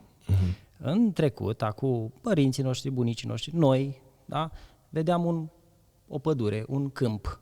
Câmpul respectiv nu fugea din fața noastră din 5 în 5 secunde. Da? Muzica. Ascultam eram pe vremuri, ascultam la pick-up, da? Sau ascultam la casetă. Păi când ascultai la casetă, nu puteai să schimbi melodia că trebuia să derulezi caseta sau banda de magnetofon și ascultai o piesă întreagă, așa cum era ea.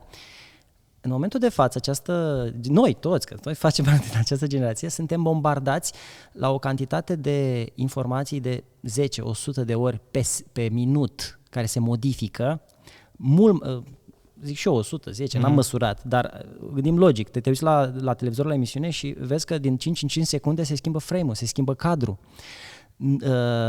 În trecut era unul la o masă și vorbea dintr-o foaie, da? Sau cumva creierul anticipează tot ceea ce vedem noi, e cumva în parte produs și de către creier pe baza pattern-ului anterior. Noi ne vedem aici, dar paharele astea, acum că am atras și atenția asupra lor, creierul le vede, ochii le văd. Cât am stat în această discuție și nu le-am dat atenție, imaginea lor pe creier era formată din șabloane, nu consumând resurse ale ochiului, ale retinei, da? Ce se întâmplă? Cu cât schimbi mai des ceva în imaginile, în sunetele din mediu, creierul trebuie să consume cu atât mai multe resurse, să consume energie, să producă neurotransmițători. Orice substanță, orice moleculă, pentru a fi produsă, consumă energie. Consumă energie ATP, consumă energie mitocondrială. Într-adevăr, ne-am upgradat aceste sisteme să fie capabile să producă mai multă acetilcolină, care e necesară pentru atenție și pentru concentrare, să producă mai multă adrenalină, să producă mai multă dopamină. Sistemul nostru dopaminergic este prăjit pentru că avem acces la foarte multe plăceri, foarte multe lucruri. Uite câte gusturi sunt acum. Pe vremuri făceai o friptură, puneai piper și sare și cam mai era. Acum câte mirodenii, câte gusturi, câte sosuri. Nu mai spun de muzică. Da? Lumea nu mai are răbdare să asculte o piesă, trebuie să-i schimbi, asculți doar refrenul și treci la următoarea și mai pui un beat și mai pui un mixaj. Această uriașă abundență de informații care se modifică foarte frecvent, foarte des, ne epuizează sistemul și sistemul nu poate să producă această cantitate de neurotransmițători, efectiv nu are resurse. Pe de altă parte, și eu sunt expus la asemenea abundență și, până la urmă, și generația de boomeri sunt expuși la baby boomers, nu? Da. Așa se cheamă. Sunt expuși la aceeași abundență. Nu chiar. Adică nu știu cât de mult stai tu pe telefon, dar eu stau foarte puțin. Nu știu cum sunt oamenii care îți comentează în mesaje, dar sunt foarte mulți oameni care îmi comentează la mesaje și aparent la postări și aparent le văd pe toate și sunt într-o vârstă, cel puțin pe Facebook, sunt la o vârstă destul de înaintată, care stau pe Facebook destul de mult, consumă. Uite, eu nu consum. Deci eu nu consum ceea ce produc. Cumva mi-aș dori să stau poate o oră. Eu nu stau o oră pe social media, nu stau, plătesc abonament la Netflix degeaba, nu am mai deschis Netflix-ul, nu știu, anul ăsta, suntem în octombrie, nu știu dacă am văzut 2 filme pe Netflix. Te uiți la Beckham, am văzut Beckham, serialul Beckham și... Nu cred că am. Anul ăsta poate am citit mai multe cărți ca în alți ani, să zicem, dar nu m-am uitat la emisiuni de TV, foarte rar mă uit. Adică cumva s-a dus timpul meu către alte lucruri și mie în fața ochilor nu mi se succed atât de multe imagini zilnic.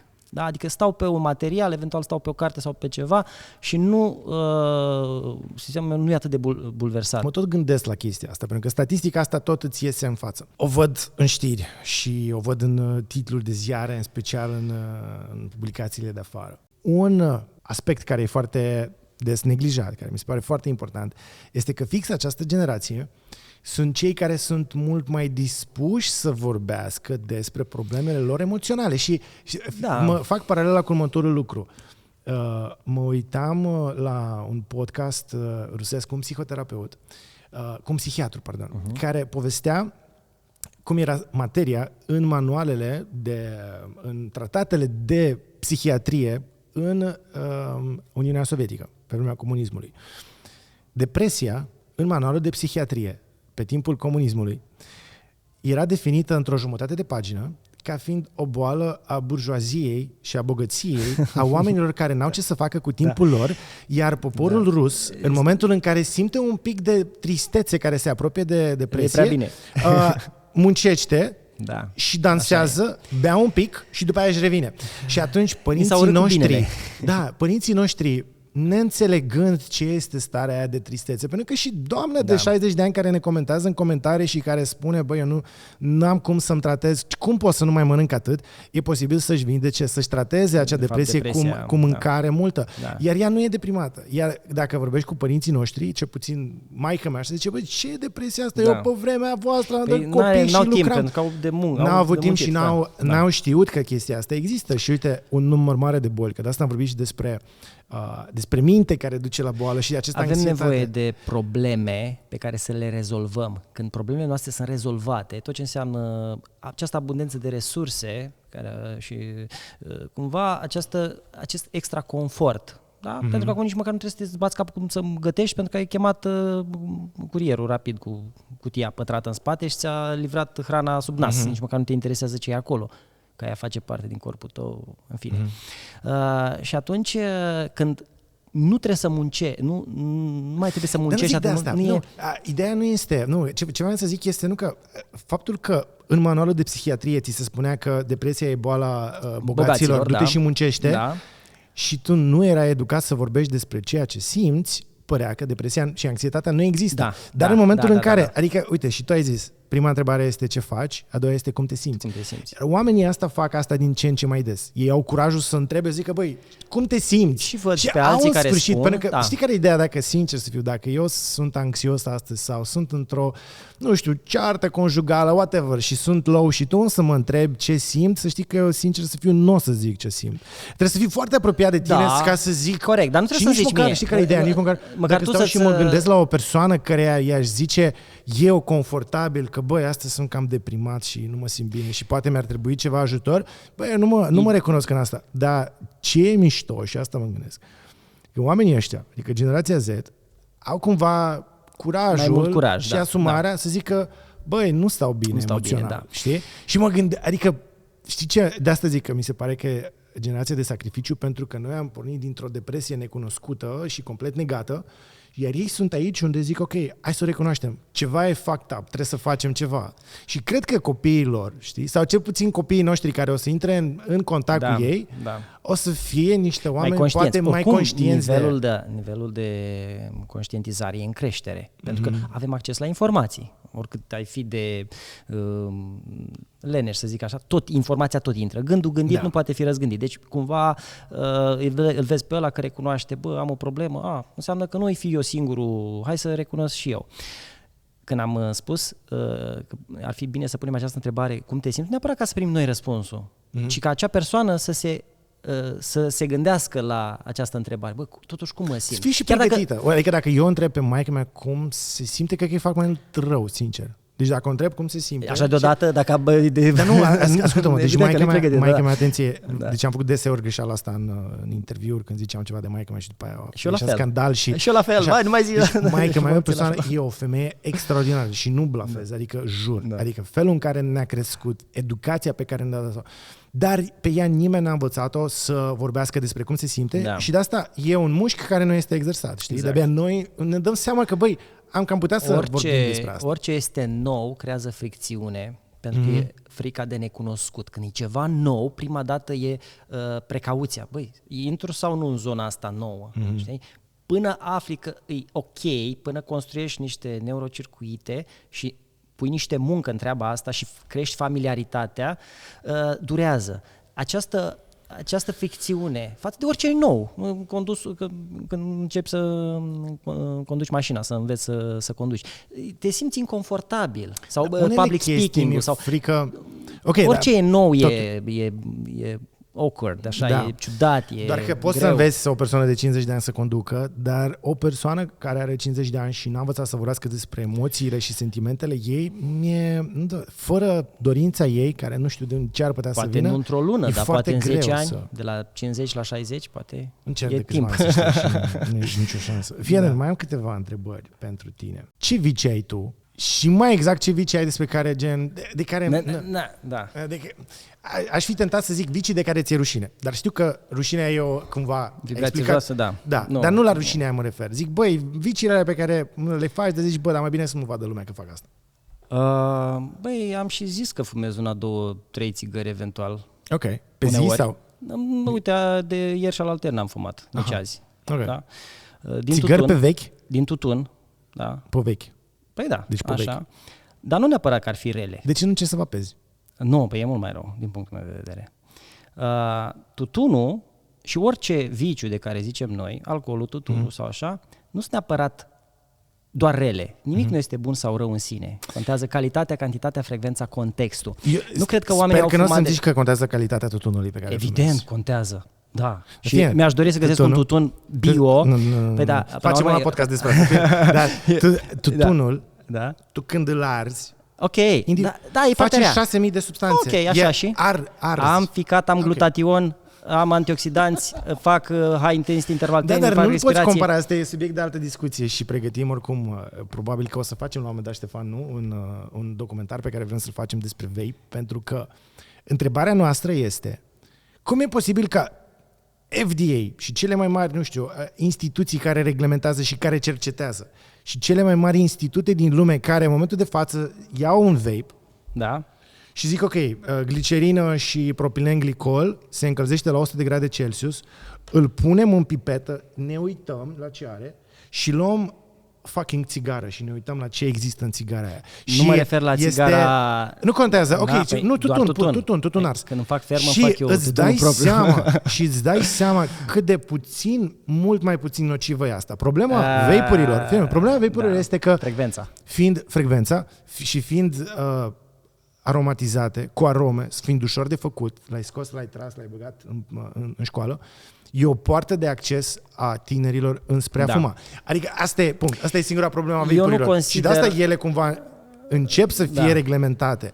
Dar când vorbești despre vape și țigară, adică lucrurile sunt absolut evidente și nu există industrie care să facă studiile astea. Fumătorii nu fumează 2 țigări sau 3 țigări. Fumătorii fumează. De la 5, 7, 10 în sus. Cine se consideră fumător? Eu nu mă consider fumător, eu mă consider nimic. Fii atent, poate intri și în documentar. Ai un fum de țigară și un fum de vape. Atât. Doar unul ai de tras. Ca și nocivitate. Care crezi că îți face mai puțin rău? Niciunul. Mai puțin rău? Cine îți face mai puțin? Amândouă fac rău. Uite, în antichitate era un rege, Mitridates al VI-lea, care la 7 ani, tatăl său a fost asasinat prin otrăvire și a fugit în pădure și a făcut o poțiune așa din vreo 50 de plante, 54 de plante otrăvitoare și a început să-și administreze în fiecare zi o anumită doză de otravă. Când s-a întors pe la 14 ani și a preluat conducerea regatul Pontului, a devenit invincibil și imun la otrăvire și a reușit să fie cel mai longeviv adversar al Republicii Romane. Vreo 50 ceva de ani a reușit să conducă regatul Pontului și n-au reușit să-l asasineze prin otrăvire. Deci orice nu te omoară te face mai puternic. De ce? Orice doză de rău activează niște mecanisme și niște antioxidanți. Îți dau un exemplu din practica mea de cardiologie intervențională. Prima dată când am intrat în laboratorul de cardiologie intervențională, acolo unde se lucrează cu radiații, pui halat de la greu pe tine, după 30 de minute de stat în laborator, eram atât de obosit, simțeam o oboseală de aia cruntă, mergeam acasă, dormeam 2 ore, buștean, la prânz. Okay, te-ai adaptat în timp la radiații, dar asta nu înseamnă că radiațiile alea nu se făceau rău. Nu, atenție. Okay. Acele radiații, după 3 săptămâni, o lună, cumva expunându-mă la aceeași doză de radiații, nu mai simțeam acea oboseală. Ce s-a întâmplat? Corpul meu a început să activeze niște gene, să producă antioxidanți. Asta se întâmplă și cu sportul, de fapt. Noi, prin sport, prin exercițiu fizic, noi producem stres oxidativ. Noi alterăm musculatura și activăm niște gene să producă, să supracompenseze. De fapt, asta face orice rău. Ce nu te omoară te face mai puternic, doar că ceea ce nu te omoară, lovitura trebuie să fie non-fatală, iar perioada de după expunere trebuie să fie suficient de recuperare, să zicem, suficient de mare, proporțională Dar nu cu... zice că tu fumezi odată la 2 zile o țigară ca exercițiu, ca să te întărești?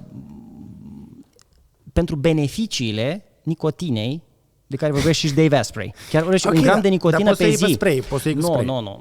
Nu. Eu vreau să o iau în modul natural, pentru că nu cred că oamenii au fumat de tâmpiți de mii de ani. Da?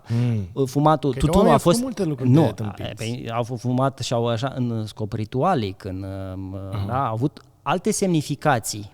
Așa.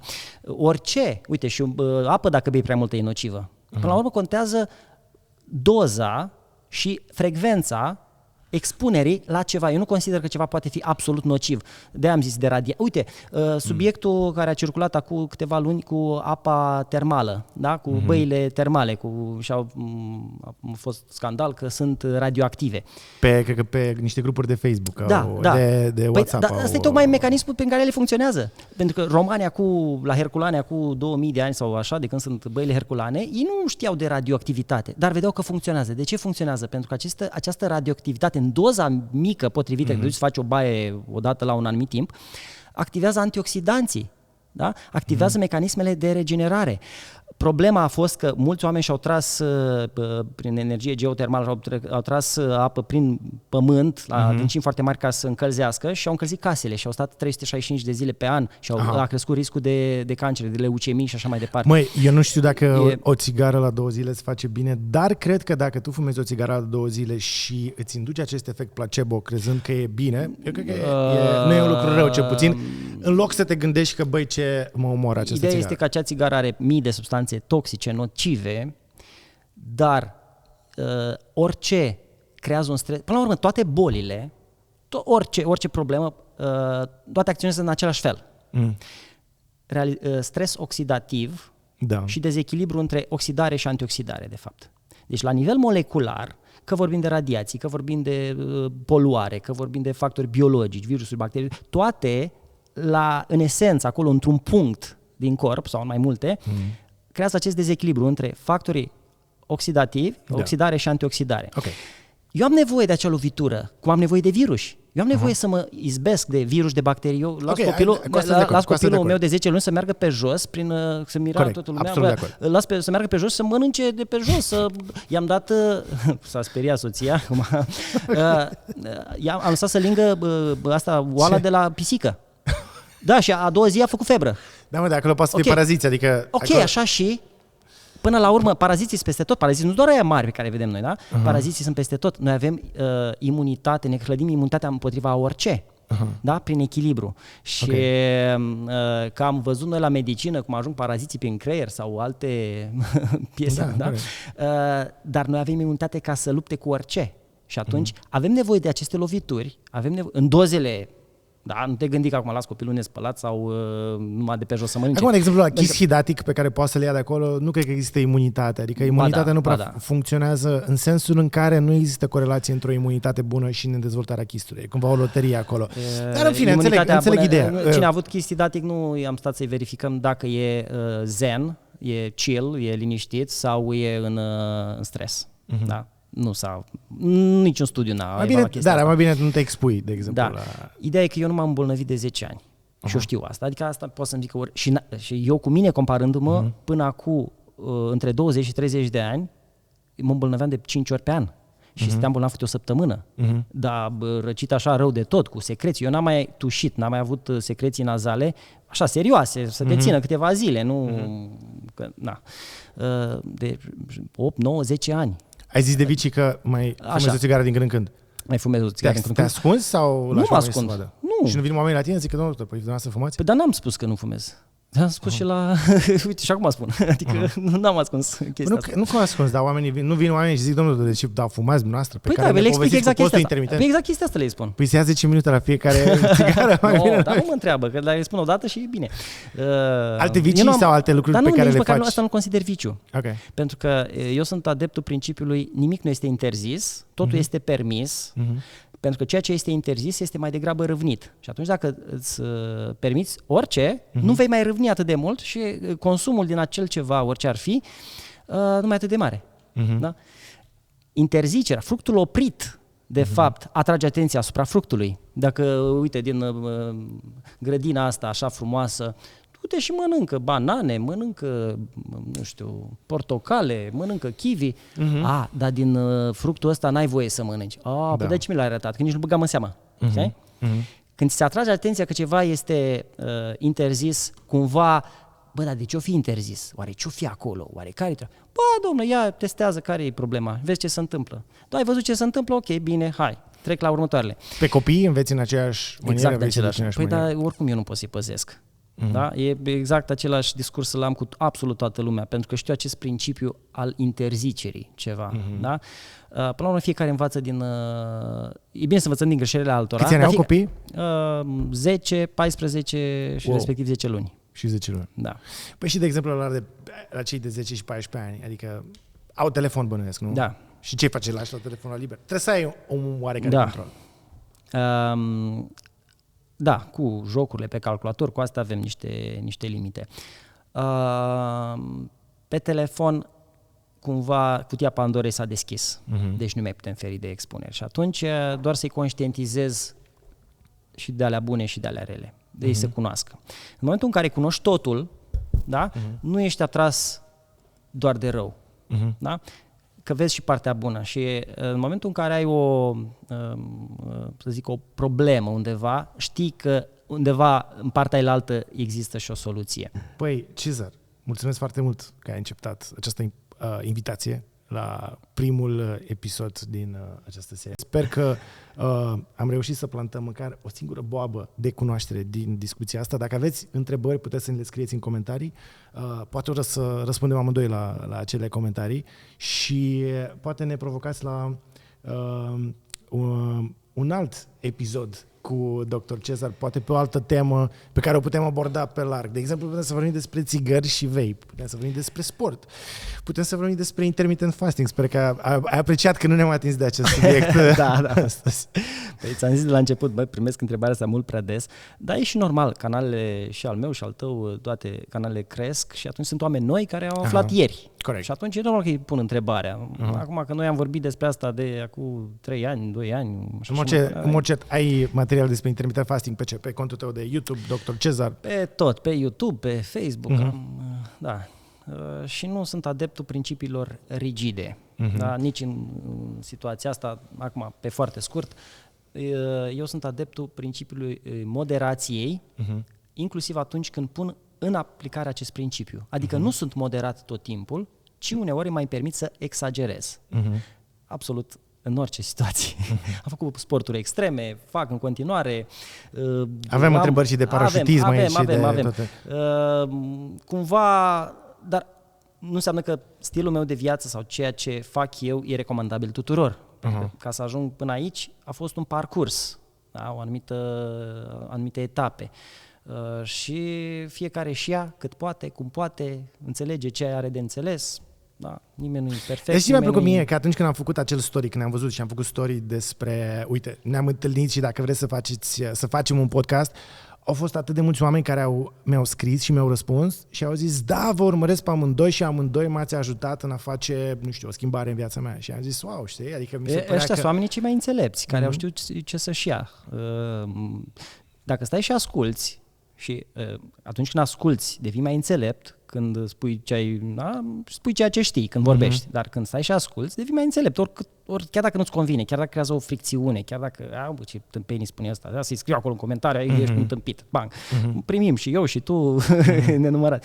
Omule, stai și ascultă, eventual, dacă n-ai înțeles ceva, mai uite-te și la alte materiale, vezi ce are de spus omul respectiv, și apoi tragi o concluzie dacă ai de tras. Dar îți consumi prea multă energie în a spune tu, a arunca tu cu gunoi sau, știi? E o energie consumată, să stai tu să scrii acolo. E greu, asta e, trebuie să ne asumăm că asta o să existe. Se va exista în continuare, chiar dacă am spus lucrul ăsta. Dar asta e ideea. Ce m-a mirat este că am avut un public atât de intersectat, adică atât de mulți oameni care au zis, băi, pe amândoi vor mureți și de la amândoi am avut de învățat, ceea ce cumva ne-a și dus la îndeplinirea acestui podcast. Îți mulțumesc din nou pentru prezență. Mulțumesc și poate ne mai vedem oportunitate aici foarte bună și dacă lumea a dorit să avem o astfel de dezbatere, e clar că facem ceva bine, zic. Sper. Asta vrem, nu știu, asta îmi doresc.